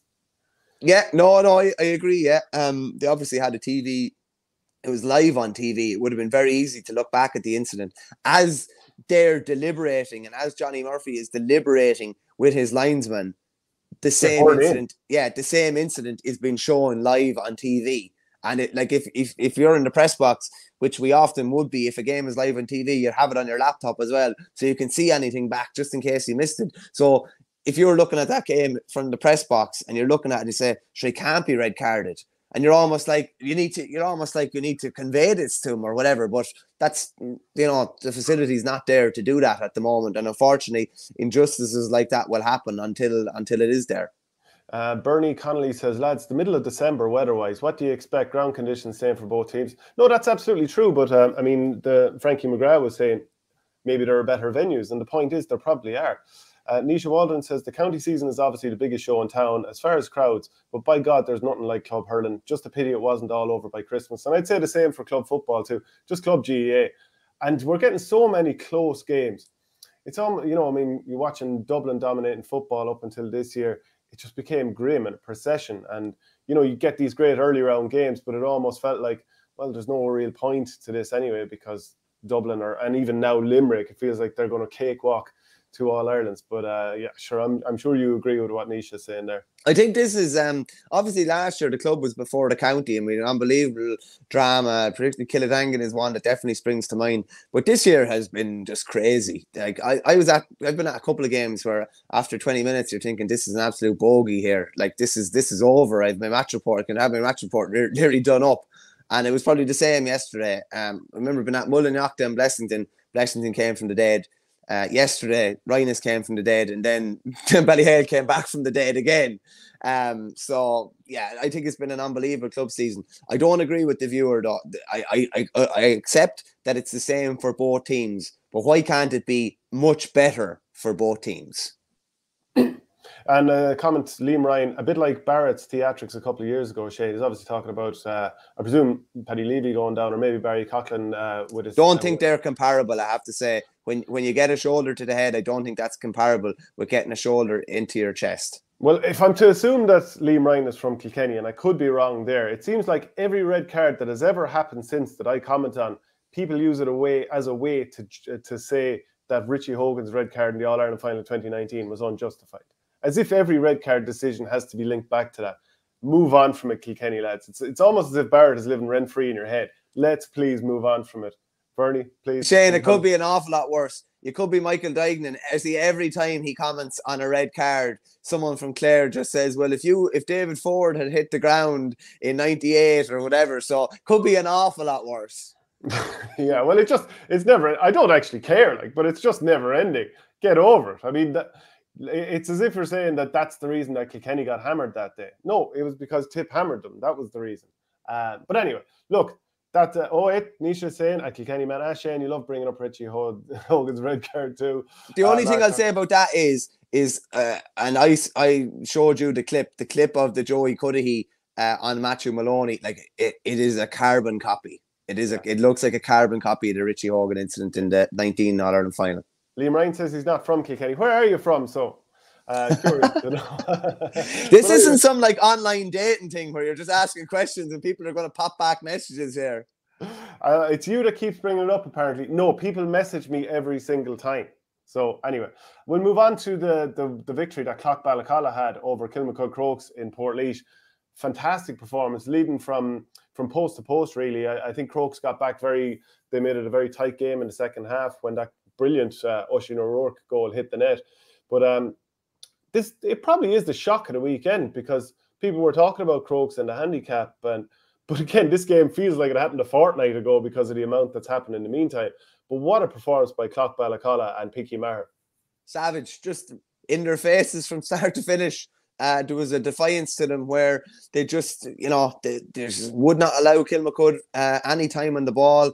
We're just going to be absolute nuisances all over the pitch. Like Willie Dunphy's point, I know it was at the very, very end of the game and he'd been quiet in the game. But the work the forward line around him did to, spoil defenders coming out with ball, that just kind of typified everything that was really, really good about them the last day. Again, conditions, like I always think it's funny, like if I looked at these things on paper, I'm going to say Clough-Ballacolla against Kilmacud Crokes, I would have said, to be fair to the Laois lads, I was going to give the conditioning and fitness edge to Kilmacud, and that was absolutely blown out of the water the other day completely. They stuck with them everywhere. They were in their faces. They were the ones that were setting the rules of engagement. They looked fitter. They looked faster. I know hunger and things like that are, intangibles, but they had it oozing out of them the other night. And it was, I didn't get to see the whole game. I only saw bits and pieces, but I did see it. It was an absolute joy to watch. If you're from that, you're from either Clough or Ballacolla, which I think is, the guts of about 300 people, and it's a crossroads there nearly. Kitty's Corner used to be the shop there, the crossroads in Ballacolla. Like imagine how the pride beaming out of you watching what you were watching the other night. It was unbelievable to watch, the big super club against the rural club, and the rural club came out on top. It was fantastic to watch. Well, when you think about the conditions there, and 11th of December, that game was, you're talking about rain coming in sideways, pitch is going to be slow, it's going to be dogged. And you've got a Kilmacud Crokes team that's got a lot of young players. I mean, and that's been part of the secret of the success that they've had this year. They've had experienced guys who won county titles for them before, but now they have a lot of young lads in there. But they also have, some of their county players would be sort of lighter players. Oisin O'Rourke, I talked about the brilliant goal he scored. But because he's a smaller type player, and Larkin McMullen is a smaller type player, and they've one or two more that are probably going to fill out a little bit more as they get older, it's going to be difficult for them to be horsing into lads around and win the amount of dirty ball required to get over the line in games at this time of the year. And then also I thought, look, I mean, it's very easy to second guess, and you're going through all your matchups and you're trying to work it out. And now and again, you'll have a matchup that you're like thinking, hopefully we get away with this one, because you've the likes of Picky Maher, Willie Dunphy, and a couple of more really good forwards to worry about. But I have to say, from the first whistle, I didn't understand Picky Maher being picked up by an 18-year-old in Davy Crowe. Davy Crowe is an excellent, talented, common player, and he shut down Sean Curry in the second half of the Dublin hurling semi-final, which was key to Crokes coming back and winning that game, because Curry had scored, 7 points in the first half, 6 of those from play. And he came out and he completely turned it around. So it's not a slight on him. But when he's close to goal and there's good ball going into Picky Maher, who's a seasoned, mature inter-county player and left one-on-one in dirty conditions, and you're an 18-year-old and you haven't had the chance to fill out, to me, it just didn't add up. When you've got the likes of Bill O'Carroll in the back line. Now, it was hard to tell on TV if he was sweeping at that stage or not. But to me, it's just... That one looked like it wasn't going to work from the get-go, and they actually stayed looking at it till half-time. And at that stage, Picky Maher he'd set up a score, he'd won a free, he'd obviously scored 1-1. So to me, that was kind of creating an issue for yourself from the Crokes management. Yeah, no, I'd agree with you. And even for Picky Maher's goal, in fairness, as you said, Davy Crow's only a young fella, and I would have been the same, and anyone would have been the same at that age. Picky kind of was able to just throw him nearly to the ground for the goal. Just, you know, a guy who's been playing inter-county hurling for the guts of about 10 years just has a level of conditioning that a young fella at minor is not going to have. And as you say, surprising that it was let go as long as it did. But I kind of said it on the Thursday show as a footnote that there was a potential that this was set up as a carbon copy of when Dublin came down to O'Moore Park in 2019 for that preliminary quarter-final. You know, everyone was looking at Dublin as they were with Crokes the other day. Clough-Ballacolla, similar to Laois in 2019, had a nice bit of momentum behind them, a nice bit of belief built up. They had that monkey off their back, like Laois did with the McDonagh one in 19. Clough-Ballacolla had the monkey off their back, back-to-back Laois titles, first win in Leinster ever, and absolutely nothing to lose the other night. And they played like that. And it was brilliant to watch. It was fantastic to watch. And it's one of those games where, you know, I actually have no issue with having egg on my face for any prediction I made, because it was just brilliant to watch. You know, we weren't far, you know, with St. Rynagh pushing so close against Ballyhale and Ken Hogan being over them, because they're a blue and gold team, and then Clough-Ballacolla thought the same yesterday, and Declan Laffin is over Loughmore-Castleiney. You could have had a Leinster final with two teams managed by Tip men wearing Tip colours. That would have been glorious for someone like me. I never thought about the Tip element. I just thought about blue and gold. That was all I thought about. I kind of shoehorned in Tipperary. Fair play to you. And somehow we're gonna get in a Seamus Callanan reference in there as well somewhere too. Hey, Darren Maher's performance, like obviously there was a spare man at the back for both teams, a +1, whatever you want to call it, but he gave an exhibition of a spoiling job back there. I had said the whole thing I talked about, you know, Connacht had been marked by an older player against Burris Kilcotton in 2016, and I worried if Darren Maher was going to get exposed if left one-on-one on Ronan Hayes. But by God, he was up his backside and he spoiled him lovely. It was a real bear protecting the square performance. Yeah, Darren Maher is just like, he's really like Darren Maher, what a man. That's just what you think of when you see him. Like he's what you love to see at club hurling. Lads absolutely thrive, and you know, you just think no one's going to get in handy in here, and no one's going to get anything simple off him. And Ronan Hayes got very little off him the other night, and he was brilliant, to be fair. And I would have said the same as you, that I thought they would have had someone lying back a bit deeper or protecting him a bit more. But I just thought he was brilliant, and he was more than able to go toe-to-toe with Ronan Hayes, and you'd have to say he came out on top in that battle. It's like it's the first Laois team since 2001, I think, to reach the Leinster final. People would have will give them much more of a chance, or sorry, much less of a chance against Ballyhale now than they would have if it was against an Offaly team. Like we'll preview it properly later in the week, but it does feel like it's going to be a huge task, and also the fact that it's at Croke Park feels like it feeds into Ballyhale. Yeah, I think their last 4 games have been played in O'Moore Park, which has got a fair bit of traffic, and the pitch would be soft enough at this stage, and they obviously know it well. It's like a second home to them at this stage. Croke Park, outside of Picky, Willie Dunphy, Lee Clear, and a couple of more, you know, a good few of them probably haven't played there, even though a few of them would have played that Leinster quarter-final against Dublin there last year. Isn't there 5 current and 4 previous Laois players, or else the other way around? Something like that, yeah. But they obviously never would have played together at club level up there. Ballyhale, obviously, it's like a second home to them. Just on Ballyhale as well, they haven't been beaten in a knockout championship game since the Kilkenny semi-final in 2017. They've played 30 games in Leinster since 2006, Leinster and All-Ireland stages, and they've lost 3. Can you name the 3? Oulart the Bala, 2012-ish. Since 2012, is it? Since 2006. Oh, God almighty. Sorry, I'm after putting you on the spot here. I appreciate it. Yeah, good man. And did they lose to the double Ks from Offaly, Kilcormac-Clough? No. Okay, well, I got it wrong. 2 out of 3 ain't bad. The other one was that the King against the Prince, that All-Ireland club semi-final against Portumna, when Henry came up. You said Leinster. No, Leinster and All-Ireland, yeah. Leinster and All-Ireland, sorry, yeah. But like, that's some going, 27 games. 27 games out of 30. I'm not too sure what the unbeaten streak is now since that 2017 county semi-final defeat to the Village. It's an amazing, though, when you look back at it. Shefflin comes in as manager then. They go on this crazy unbeaten streak. James O'Connor came in, won a county final. That's all he could win last year. And now they've won another county final, 4 in a row. And they're, 3 wins away from winning Leinster and All-Ireland again. It's crazy. Yeah. The comments are streaming in here. We'll get through a couple of them. Brian Doyle, the element of surprise will be gone with Clough after the 2 big wins, but hopefully they give it a good crack. I think we all are hoping for a really good final. Assassin Carter says, great experience for Clough-Ballacolla to be playing at Croke Park. And Nisha and A. Sully, they both knew that it was Port Humna. Of course, if I was fully tuned in and I wasn't thinking ahead before you'd even finished your sentence, maybe I would have got it. Okay, so let's move on to the next thing, which was an unbelievable performance by Naas in the Leinster Intermediate hurling semi-final to beat Glenmore 116 to 110. I mean, Naas are going for the double. Savage, isn't it? It's savage, yeah, in fairness to them. And they have Brian Byrne and a few more will be playing both codes, so it's fair going. They've booked the Leinster Intermediate final place and they're playing Shelmaliers in Croke Park next Saturday. To try and book a Leinster Senior Football Club final place and another outing in Croke Park.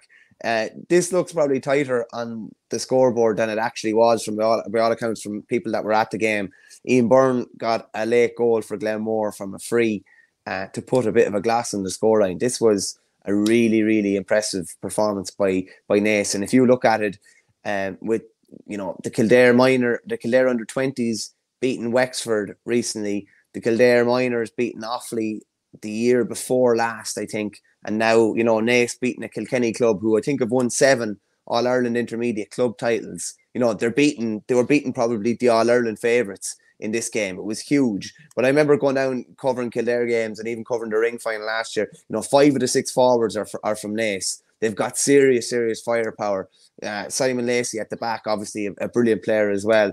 And it probably should be said, like Tom Mullally, he was in a kind of a no-win situation in many ways. He's obviously from Glenmore. He's a current Carlow boss, but he's obviously Naas manager as well. So he plotted the downfall of his own club. So it's probably kind of like when Eamon Cregan did likewise with Offaly against Limerick in '94. I remember someone saying he can't lose, but can he really win? So it's probably a bit like Sheffield with Galway too. And exactly. Watford. Exactly, yeah, exactly. Yeah. And even just there was a picture going around, Shane, the Naas Juvenile Club had a picture up. And to me, like there's a lot of, we've seen some maybe bad things about the GA over the weekend with refereeing decisions, but Owen Murphy was obviously on the losing side yesterday and he stayed out for ages after signing autographs and taking pictures with a load of the Naas youngsters. And I just love when players realise like they mightn't want to do it in that moment, but you have to realise how important it is to other people. I remember Tommy Walsh standing out in the field for about an hour after they got beaten by Dublin and that replayed Leinster semi-final in 2013, just taking pictures because he's box office. And while you're absolutely sick, you could make somebody's day by just posing for a picture for 20 seconds. Me or you will never be in that situation, Shane, so we won't ever have to worry about it. But I have to say, fair play to lads. And I remember Owen Murphy coming down to present medals in Burr the year before last as well, and he just couldn't have been any better with his time. So they're great. They're great symbols of what the GA and what hurling is all about. Just a reminder, we're brought to you by orgaretro.com. Use the promo code OurGame and you get 15% off. Maybe you want this sweet little Limerick one from the 90s, maybe that Cork one with Corkig on the front. Any of these in this selection here, there's any amount of them on orgaretro.com. Just look through and you'll find it for whoever your county is.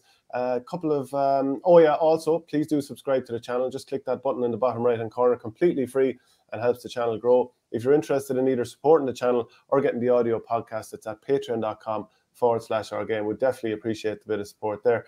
A couple of other results in Leinster. Oilgate Glenbrine, they beat Claudia Gales 215 to 11 points. Damien and Shane Reck, Podge Door, and their key men for Oilgate Glenbrine. In the junior, Mooncoin beat Tara Rocks after extra time. We're getting so many tight games in extra time and, drama that comes with it. They were blessed, I believe, Shane. It was very, very similar to the Ballyhale game. Tara Rocks were in possession with time up and just misplaced possession or whatever, and it ended up falling to a Mooncoin lad. He put the ball over the bar. They got out of jail and were much the better team in extra time. It was literally a carbon copy, and they're probably All Ireland favourites at this stage as well. They're beaten in the final a couple of years ago. I think it was by Mayfield. So that they're happy to get out of jail too. And the other side of that, in the junior semi-final, Shamrocks from Offaly beat Maynooth 2-9 to 2-8. So this was an absolute dogfight in horrendous conditions. Shamrocks were beaten by our second team in the Offaly intermediate final. They'll face a tall enough task against Mooncoin in the final, but it's a fair job for them to actually regroup from being beaten in a final and get back to a Leinster final. Yeah, a couple of comments in. Lionel Strongjaw says, I think Micheál Hoolan really is putting his hand up for inclusion with Limerick next year. Liam Lenihan, he certainly agrees. Red Lad says, I know this is a hurling show, it's a GA show, but anyone see the Champions League draw? Man United left out a draw to play Atletico and Benfica and ended up with PSG for Messi versus Ronaldo. Seems a bit odd. Yeah, sometimes these draws, they seem to work out the way that I'm sure the organisers would have thought, yeah, that would do nicely for us. PMC says they didn't need luck. I think you might be talking to about the Ballygunner Loughmore game. Just needed the game to be ref properly. Shocking from Murphy. Whatever about the cards, he missed a lot too. The frontal charge on Loughmore player in the lead up to the second goal. That was the one after Conor Sheehan's brilliant run, and ultimately the ball ended up in the back. Brian McGrath was still on the ground, Shane, and I didn't even see the ball going into the net. If you look back at the replay of the goal, like I thought he was nearly ran through. That did look like he was charging. Brian McGrath stood his ground. I don't think did anything wrong, and he was left in a heap on the ground. Obviously, this is all happening while we're live on the show, but the Champions League draw, they're redoing it. It's been declared null and void. I wonder if they're going to do the same with the Formula 1 season. I just saw, I've just been seeing, just keeping a tune on Twitter as we're going along. It looks like a great gallery now, in fairness. Some crack. But is it as much crack as well, not maybe crack's the wrong word, but is there as much drama as there was when Ballygunner played Loughmore-Castleiney yesterday? I mean, where do you start with this game? Where do you start? Where do you don't start? Know. I don't know. Well, something I kind of said to you off air, and I think it's true now, is probably to a certain extent. You know, neutrals would have looked at Ballygunner and been like, "Geez, those lads, deserve to win an All Ireland," or they're knocking on the door. We'd love to see them win All Ireland. I definitely think some people's opinions have been changed just by maybe some of the antics yesterday. I don't know, like. Just say we're going back to the Richie Hogan incident in the 2019 All-Ireland final. Remember Richie Hogan got absolutely knocked sideways against Cork in the All-Ireland quarter-final that year, and he bounced back up to his feet. And I'm just thinking, if he stayed down, someone's probably getting sent off. If he stayed down, and if he's like, why do you stay down? You stay down because you're hurt, correct? You get up if you're not hurt. That's usually the way it is. So he wasn't hurt, he got up. It's definitely questionable whether some of the Ballygunner lads were hurt after the incidents yesterday. You'd have to question that. And now, they're always, I don't necessarily saying I agree with it or it's right, but they're definitely probably not the most popular team around at the moment on the basis of yesterday. And I think they'll use that to sort of create a siege mentality. So, I mean, look, if I give out about this, that and the other, people will to some degree dismiss it as here's a Tipperary man defending Tipperary clubs, etc., etc., etc., which is fine. Now, I am going to go in on it in a little while, but I do want to say first off that Ballyhale or Ballygunner are obviously an excellent team. They're very good players. They took some lovely scores at different times. They've got some key men there that would get on any club team in Ireland, obviously, because they're continuing to win push far in the Munster Championship. But they just looked like a team that by hook or by crook, they were going to win this game, that they were desperate for victory, that the amount of stuff they've heard of ever since the Burris League game, that they couldn't win a war. And 100%. No matter what happened, they were coming through this game. So when it comes down to it, if we're in the business of coming out with statements like, it's all about winning, and it doesn't matter as long as you get through, you win, you move on. They're a team that did what it took to get through. Do I like some of it? No, it tastes fairly rotten. But they did what they needed to do, and they got through. And if they win the All-Ireland, people aren't going to be thinking about this game in 20 years' time. They'll be looking up at the mantelpiece and they'll be saying, there's the medal I want right there. Fair enough. I prefer to lose. to be honest. I prefer to lose than if there was feigning injury going on. I prefer to be honourable than to be fake, if I'm honest with you. That's just myself. And then maybe have you ever done something that's against the rules on the field? You know, you pull a stroke on a lad, you push a lad when the referee's not looking, whatever it might be. Like you wave a wide when the ball is clearly over the bar. Do you know? I mean, you do these things. Now, where do you draw the line in between what's acceptable, sort of, what's the term you want to use, SH1T housery, and what's not? We all have waved the ball wide or whatever, and we've all pulled a jersey or something like that. But like, I'm not going to pretend something didn't happen if it didn't happen. I think there's a big difference in that. And like, you'd have to say, looking at that yesterday, that there was an awful lot of simulation going on. And tell you something I really didn't like. I really didn't like this now. And I've seen it's become a more common theme, and I don't like it whatsoever. After John McGrath's, and fair play to Michael Rice, he called it a tap. And that's what it was. It was a tap. It wasn't even a schnig. It was a tap. And there were, because I looked back on it several times after, there were Ballygunner players that 100% did not see that incident because they were looking in the other direction. And the second that they saw other players making a big deal about it, they were making a big deal about it to the referee. And I just didn't like that. And there's no way they saw the incident. And they wouldn't have heard it either because there was nothing to hear. And they were gone to the ref, and there was some of them gone straight into the umpire as well. And to me, that's the difference, Shane, between, you know, a bit of cuteness or pulling a jersey or whatever, and actually trying to get a fella sent off. And I don't like that one bit. And as Liam Griffin always used to say on commentary, someone would do something in the league and he'd just say, not in our game. And I agree with him. That shouldn't be happening in our game. That is not what our game is about. I think a lot of people out there are willing to win them, and it doesn't matter what it takes. Like, think of the dirty strokes that we've seen in games over the years. You know, like proper dirty strokes. I've had someone from behind smash my hand in a couple of places with a dirty stroke in a Leinster club game a couple of years ago.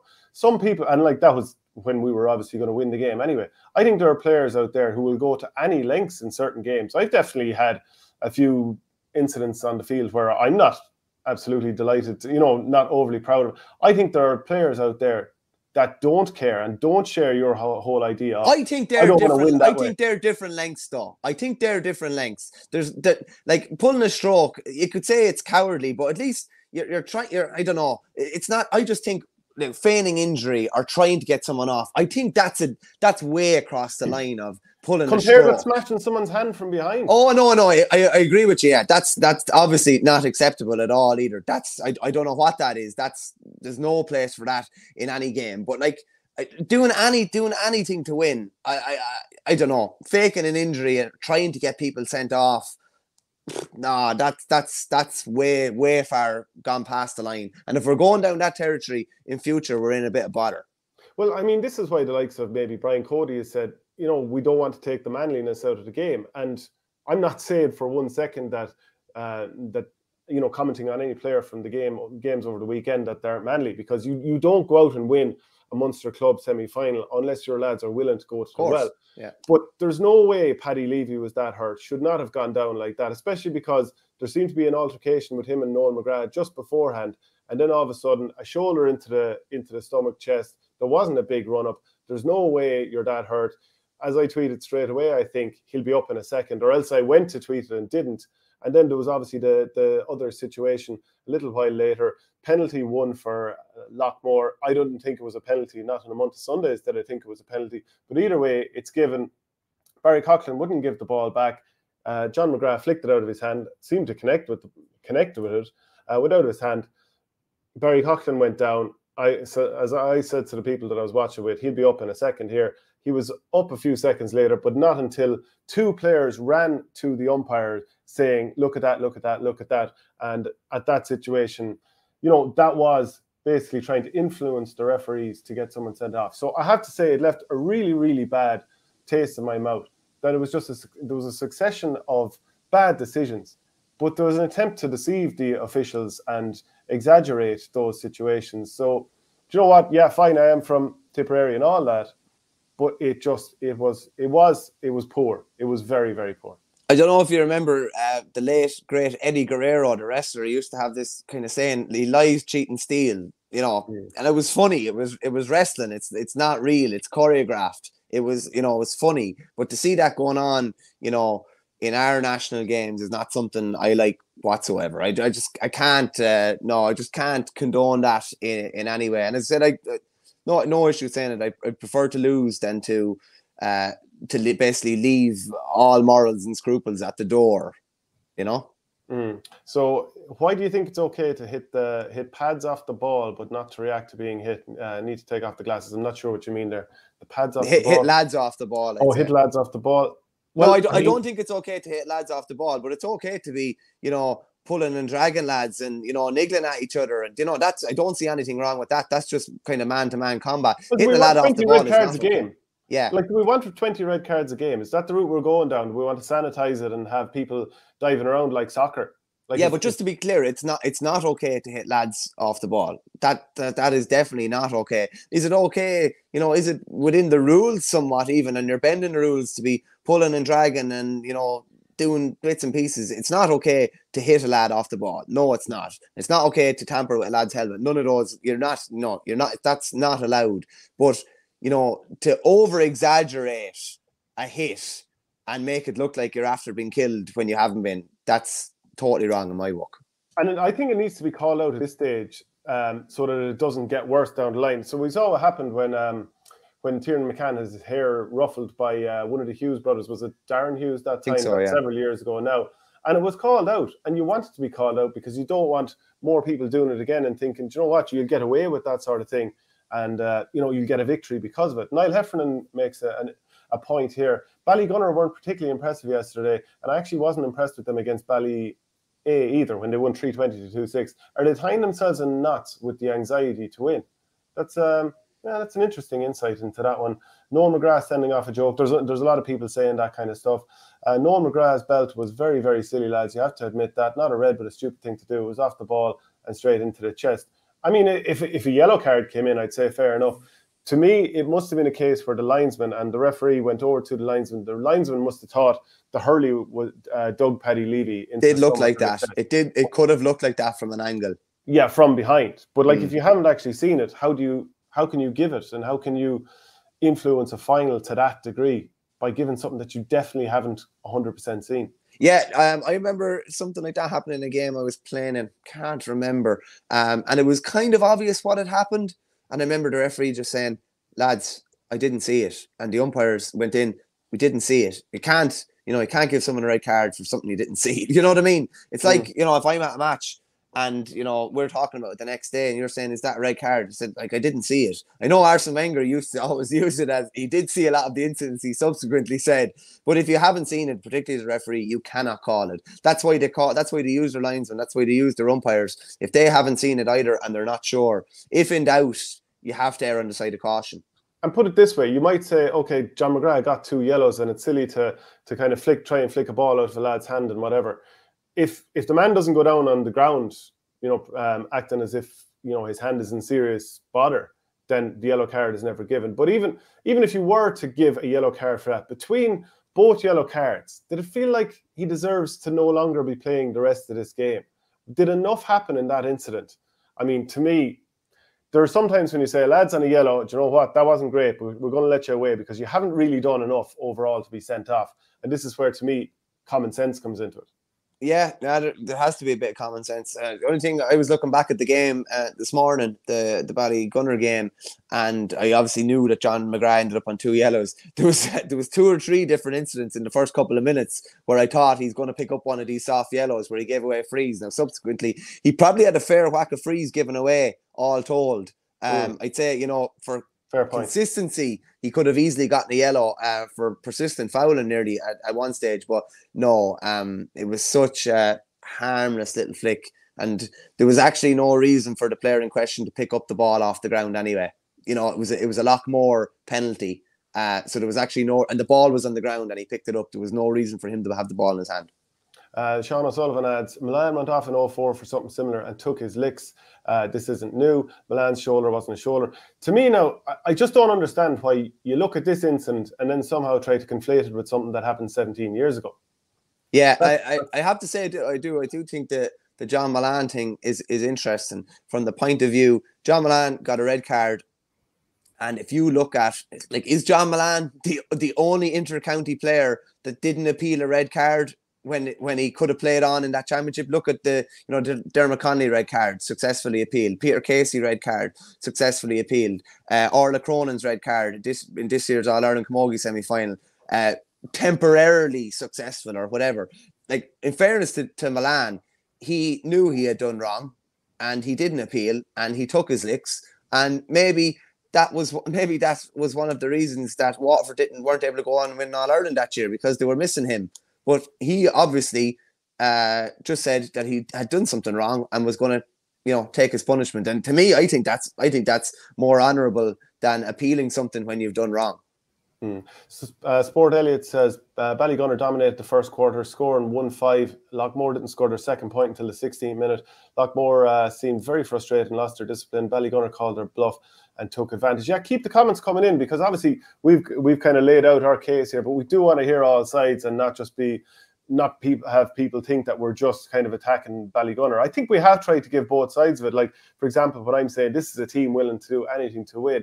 But if we're to talk about the game, there has been this trend for Loughmore. They were in the 19th week in a row, and the last number of weeks they've been starting games very, very slowly, even going back to the Tip semi-final against Tipperary. Now, the quarterfinal against Killarwan, they came out and had 4 goals scored early on. They went to town in that game, but they were slow out of the blocks against Borrisoleigh and have been in pretty much every game since. They went 1-5 to a point down at the first water break.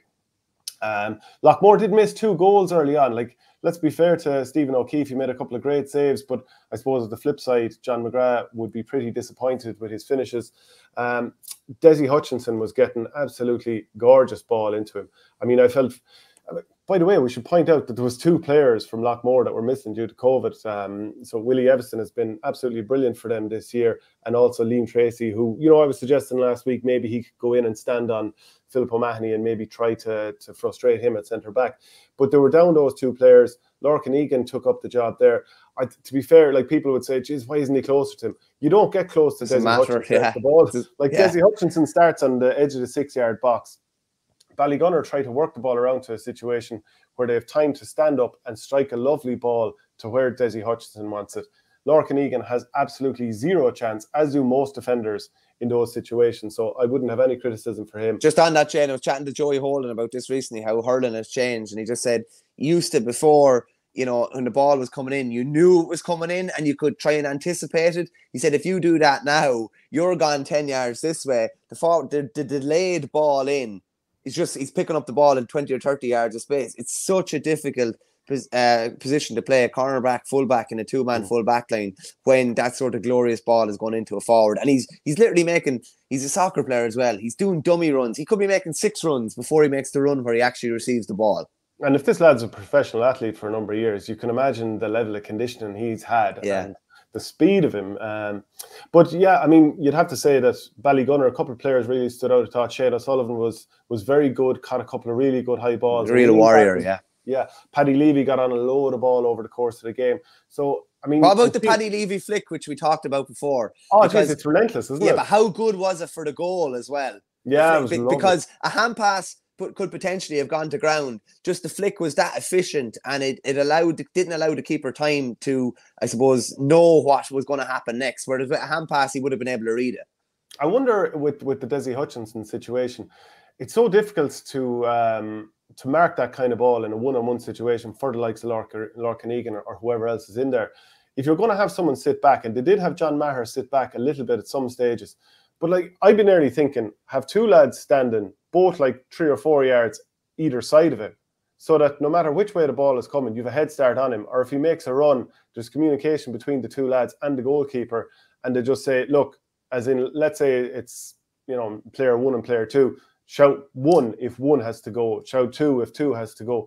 I think that might be something that Kilmallock look to do. Now, maybe they'll just go with a man marker and hope that they can stop the supply of ball in. But once Loughmore stopped the supply of ball going in, obviously Desi wasn't quite as influential. Now, he did a great assist for that second goal. Brilliant.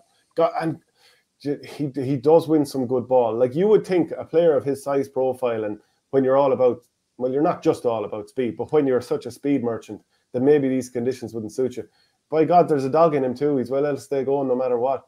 Big time. And even the flick for the first goal as well, Shane. He just flicked the ball away from the defender and into Paddy Levy's kind of path, which was, really, really impressively done as well.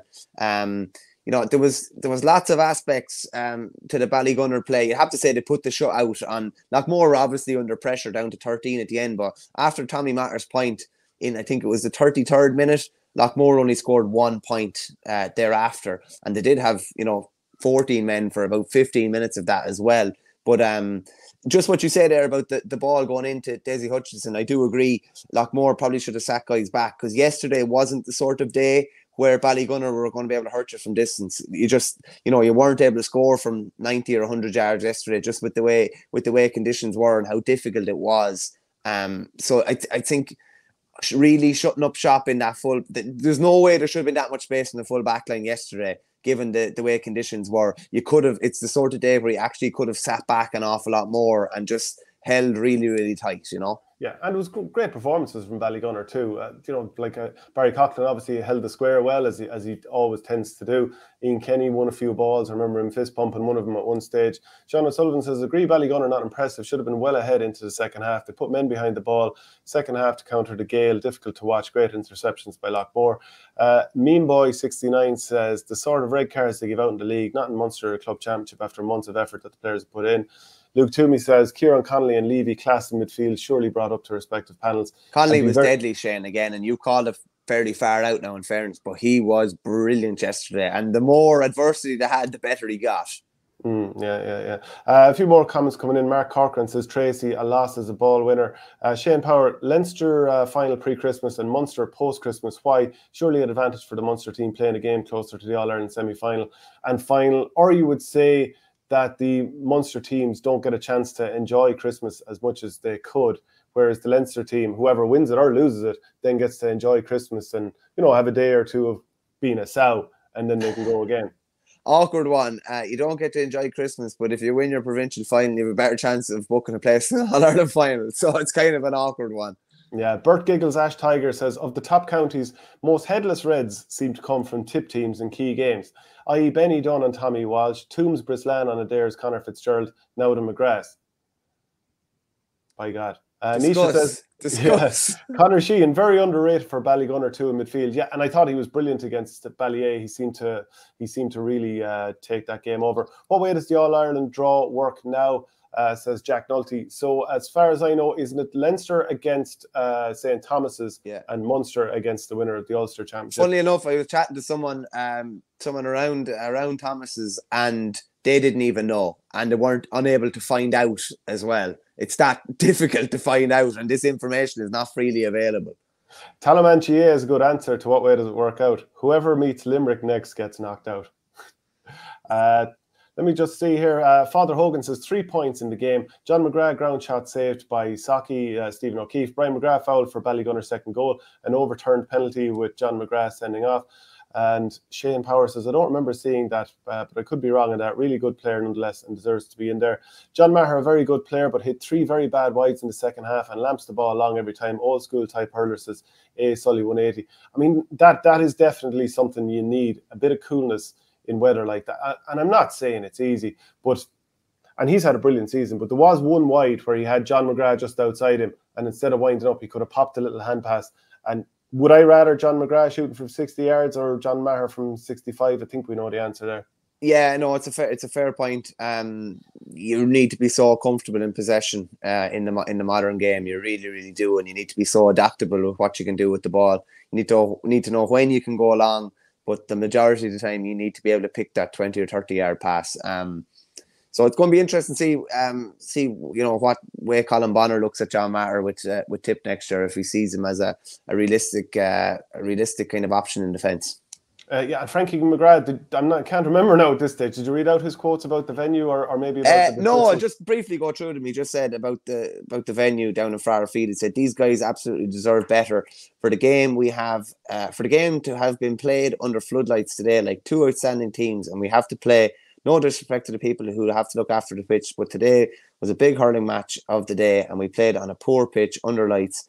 Was that necessary? So the powers that be that promote the game have some soul searching to do. We're doing our best to promote it, absolutely. You've seen what we've been doing for the last number of months, and we got rightly lauded for it and stuff. And it's basically questioning then, why is the Leinster final been played in Croke Park? Why is Croke Park available to them? And why is Páirc Uí Chaoimh not available to, you know, the Munster Council or the Munster clubs to play their Munster final in? And just fair a quick question. word.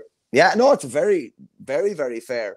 Like if you were standing out in the pitch yesterday before the game, you would have sensed, you know, you would just sense that there's going to be issues here. And it's as well, like, I know it's the same conditions for both teams. It's also probably very dangerous for both teams.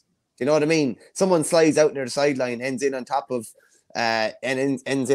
wiring, or ends on top of the stand or whatever. Saw Cormac Bosang yesterday, even in Limerick, sliding in around the sideline. I had to jump the hoarding and end up in the stand. Like, it's, you know, it's unnecessarily dangerous. That's probably not going to happen in, you know, those types of things aren't going to happen in Croke Park. Just a quick one. Frankie McGrath, just a couple of comments on the McGrath dismissals, the red card. He just said, we had two incredible hurlers ended up above in the stand. Somebody would need to stand back and have a look at that. Two guys who have incredible disciplinary records. Given the two characters involved, I feel pretty sure somebody got something wrong somewhere. So if I'm annoyed, I am annoyed, incredibly annoyed. I mean, we've had 19 weeks in a row, and this is the standard that we have when we come down here. Our guys are in there absolutely gutted. What do they expect when they come down here? They expect, at the very, very least, fair play. Did they get fair play? Well, I'll let you decide that. So, yeah, very strong words from Frankie, who is a very balanced, sensible character any of the times I've ever been chatting to him. But he was clearly, you know, very annoyed here. Yeah, so get your comments in and let us know what you think. I mean, look, we're definitely not talking down Ballygunner players or their club or anything like that. It's just the way the game went, and you have to talk about it. There's no avoiding it. I've interviewed a lot of their players over the years and spoke to them, like the Mahonys and so on, and they're lovely fellas and all that.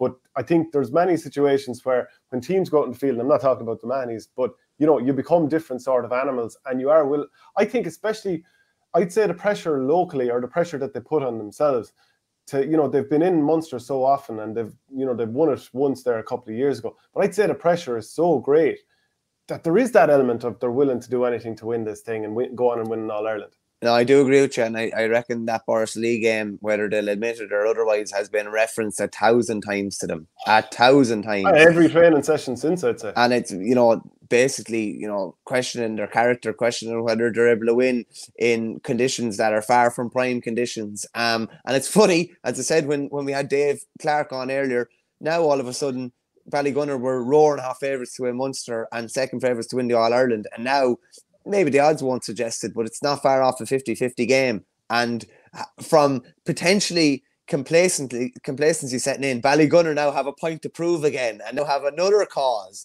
As one of the viewers said, maybe that'll be more performance anxiety and it will hold them back, or maybe it'll give them that motivation they need to get over the line. And as we've seen yesterday, do whatever they have to do to get over the line. Yeah, absolutely. So in the Munster Intermediate, I think it's Kilmallock are going to be playing against Courcey Rovers in the final. Kilmallock had a great win over Dunhill of Waterford, 112-2-7 for a finish there.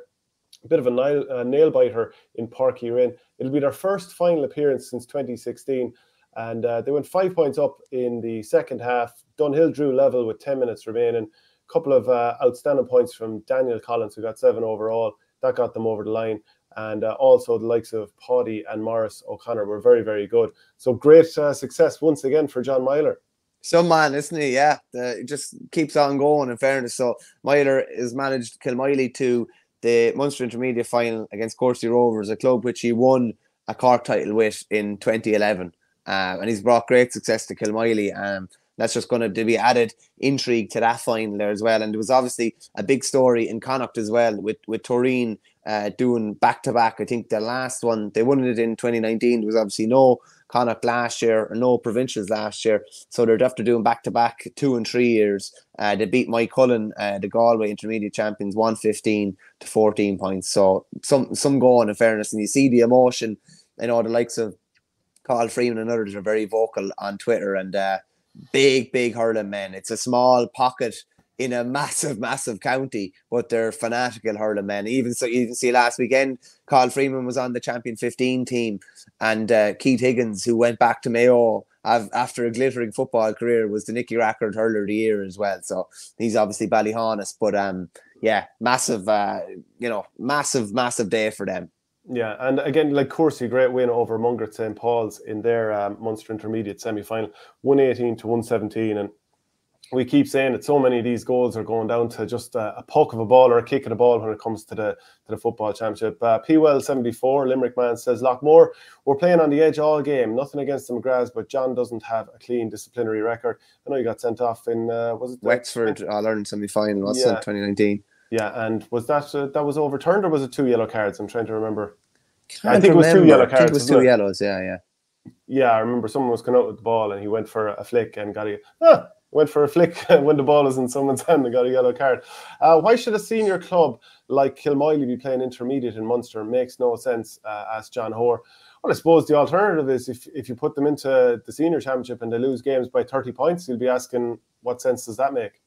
Yeah, to be honest, that was obviously tried before with so-called weaker counties, and they weren't, particularly competitive at senior level. I've no problem with it at all. I think it promotes Kerry hurling and gets them playing at a competitive level. I think it makes sense. Like, it's very, very much like, the structure of the All-Ireland Hurling Championship with Liam McCarthy, Joe McDonough, Christy Ring, and else, you're playing at a level, the level you deserve to be at.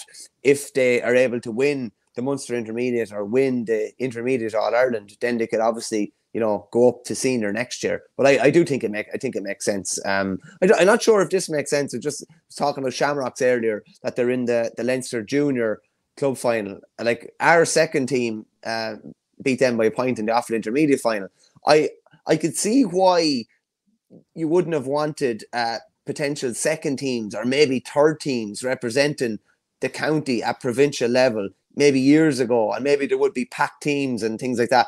I think the champions should be representing the county now, to be honest with you. I do. And I don't really see why not at this stage. I don't think any club are going to be packing a team thinking that they can win an All-Ireland Junior and All-Ireland Intermediate, which is such a difficult thing to do. Winning your own championship is difficult enough. Yeah, as Nisha points out here, Naas are a senior club. Obviously, they're into the Leinster Intermediate final now. Same with Wicklow clubs in Leinster Intermediate. So, I mean, it's not like there's an easy solution and every county is operating at the same level. I mean, so you obviously have to weigh things up, and it won't always be perfect. But to be fair, I think that this is working pretty much okay here. Just on that, Shane, like, it's the counties that we're talking about here: Kerry are Joe McDonough, Wicklow are Christy Ring, Kildare are Christy Ring again this year. There's no Liam McCarthy counties, playing lower grades than they should be. Yeah, Bert Giggles, Ash Tiger says, great show again, lads. Most comprehensive GA analysis and insight in all media. Appreciate that, and we appreciate the people who do support us online. By the way, the All-Ireland Senior Club semi-finals were on in Camogie. Drum and Inch played against Sarsfields. Sarsfields are back into a final. They won by 11 points to 4. They're the reigning champions. Loughmnore-Castleiney saw off Slaughtneil. Slaughtneil were only looking for a 4 in a row last year. This is the delayed 2020 All-Ireland, by the way. And Loughmnore-Castleiney are through to the final with a 215 to 111 win there. Much higher scoring game there. I wonder, was the weather particularly good that day? Shane Power has a question for you. Michael, do you think the same with Imachilly and Cork then? Should they have represented Cork and Munster instead of the losing finalists like the Glen? It's not one club though. East Kerry then, obviously that's a divisional team. Yeah, it's not one club, so I don't think so. Like, it's the All-Ireland Club Championship, not the All-Ireland Clubs Championship. There's a good one. Or maybe not. Maybe it's awful. Yeah, Niall Heffernan, Mungret are senior in Limerick next year and probably be competitive too. Disappointing result for them. Kilmallock will beat Courcy Rovers, says Conor Heaney. So let us know if you agree with that also. Now, let's talk a little bit of football here. Obviously, it was a massively hurling-dominated weekend. It was kind of the flip side a couple of weeks ago when I think there was only 2 hurling games, one of them including that Ballyhale game against Mount Leinster Rangers. There was only a couple of games on that weekend. So, actually, the weather was shocking for Sars against Drum on Saturday by all accounts. 3 points to 2 at half-time, says A. Sully. To follow on from that, Michael, Imachilly would have done better than the Glen IMO in Munster. Oh, yeah. I imagine they would have. Well, they won the county title for a reason, and also the Glen having to pick themselves up a couple of weeks later after losing a county final and then go into that's a tough ask. No, definitely. I know Ian McKillie would have been, I'd say, very competitive at provincial and potentially All-Ireland level, but it said there's several different clubs involved there. Like they didn't, they all grew up, like Seamus Harney grew up playing with St. Eata's. He didn't grow up necessarily playing with him O'Killie, if you know what I mean. Yeah, absolutely. So let's talk a little bit of football. As I said, it was a completely hurling-dominated weekend. Oh, what a weekend. Hard bet, all hurling. But by God, hard bait what happened in the Mountbellew-Moylough versus Padraig Pearses game here. It finished up 1-8 to 1-7 for the Roscommon men. So Padraig Pearses are into a Connacht final against Loughmnore of Mayo on the 9th of January here. But by God, this had serious drama. I think however frustrated people might have been watching the Ballygunner against Loughmore game, those that were in the hide for this, the ride at the hide, I think there might be a load of different rhymes you can go with for this one. But, at the end of the game, a ball was played in from outside the 45, because I watched it a couple of times just in case I had missed that. But a ball was caught by Barry McHugh. He put the hand up, the old copy in rugby, put the arm up to call the mark. He looked up at the referee. The referee, Jerome Henry, didn't give it. He was then forced to play on, lost the ball up at the other end. Tom Butler, substitute for Padraig Pearses, knocks over a winner. Then full-time whistle goes, and some of the players from Mountbellew-Moylough, and obviously we'd condemn this, they just ran over and started pushing the referee, and things got a little bit out of hand. And there was a huge big schmozzle. There was no cameras up close. I haven't seen any footage up close. You hope things didn't get too bad, but either way, you'd expect that there'd be bans on the back of that. But again, it's a refereeing decision has really swung this game. Yeah, but we've tied ourselves in knots here, making rules in football that there's no need for. The attack and mark, and you have to have your hand in the air. I've seen a couple of matches where someone would make an attack and mark, but they might actually be diving onto the ground. So just say, Shane, I'm diving head first to catch a ball like this. How am I supposed to put my hand up? Genuinely, if I'm trying to do it into the breadbasket and it's a mark, am I supposed to go like this and put my hand up as I'm catching it? It's not possible. So either scrap the attack and mark, which I think is, I just don't know why the attack and mark is in football, and you're just making a referee's job way more difficult than it needs to be. I don't remember anybody calling for this. I don't know why this is still in the game, but if it is going to be in the game, at least make it so that you don't have to put your hand up straight away, that the referee just gives you the benefit of the doubt that you're going, once if you're diving and you catch a ball, he's just going to give you the benefit of the doubt that, okay, that's going to be a mark because he can't play on. You haven't made a big catch where you can play on. There needs to be a bit of, needs to be kind of open to interpretation a bit there on the referee's part. But we're tying ourselves in knots with rules here. The scenes after the match, I can understand players' frustrations, but you can in no way condone any of that. And there has to be hefty bans, like you said about the simulation and things like that. Cut that off now at source and make sure that that is just that people will know if we do anything out of order here, you're looking at a 24, 48 week ban. You cannot lay your hands on the referee and try and intimidate the referee and be forceful to the referee like what they were doing. And I said to you off air, imagine if Dermot Connolly or somebody like that was involved in this incident. Dermot Connolly got 12 weeks for, something that was probably an awful lot less than what some of those lads did the other day. So, and I'm sure there's going to be an investigation into that. And fair play to Hugh Lynn, the former Roscommon PRO. I think he was PRO. He was in there straight away, trying to get between the players and the referee.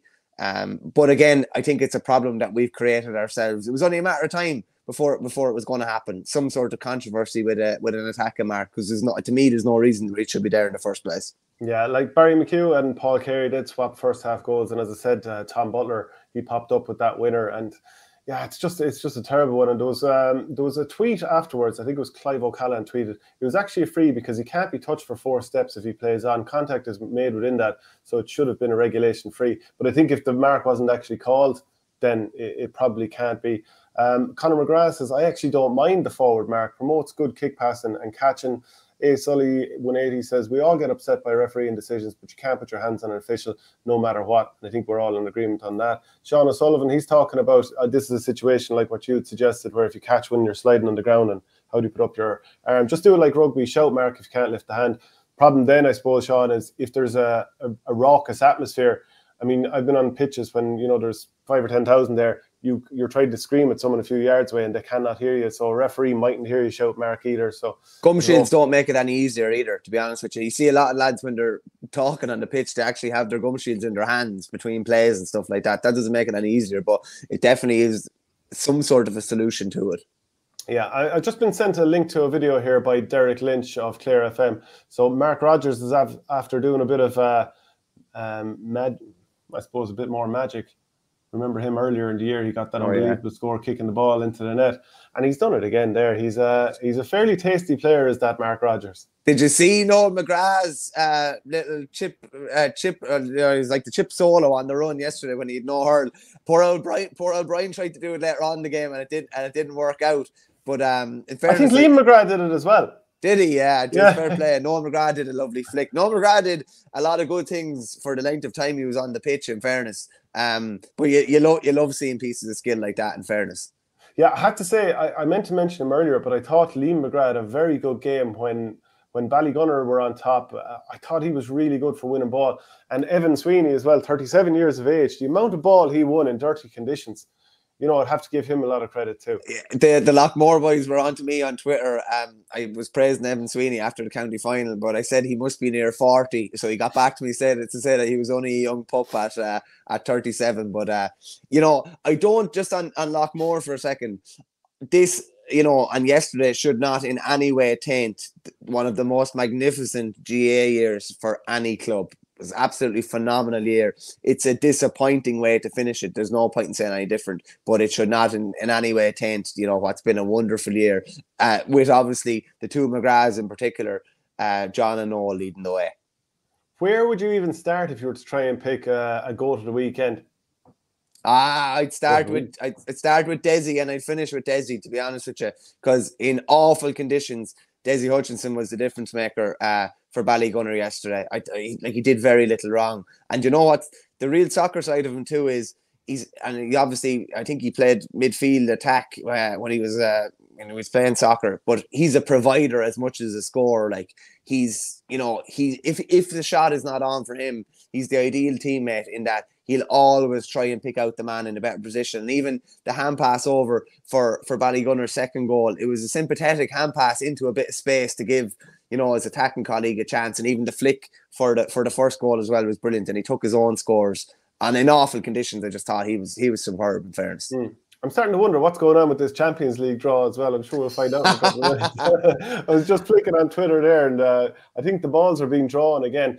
UEFA trying to make this thing as complicated as possible. My goal of the week, I suppose, considering it was an underdog win in many ways, I'm going to have to give it to Picky Maher. Thought he was absolutely brilliant, and he was the deciding factor throughout that game. Oh, we're getting word in here. Man United have drawn Atletico Madrid.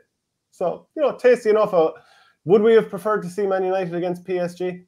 Probably, yeah. But it's Naas, like, we've seen a lot of peculiar GA draws over last year and a half and various video footage. But imagine to say that, like, you know, an organization like UEFA, with the reputation that they have, would make such a ball, so to speak, of this. Yeah, Father Ted style, you'd be hoping they don't do an old draw for a car anytime soon. Yeah, exactly. Right, that's it for the show today, Our Game Live. Please do subscribe to the channel. Press that button in the bottom right hand corner. Absolutely free to subscribe to the channel, and the more that follow, the more it's recommended to other people. That's the algorithms of these websites.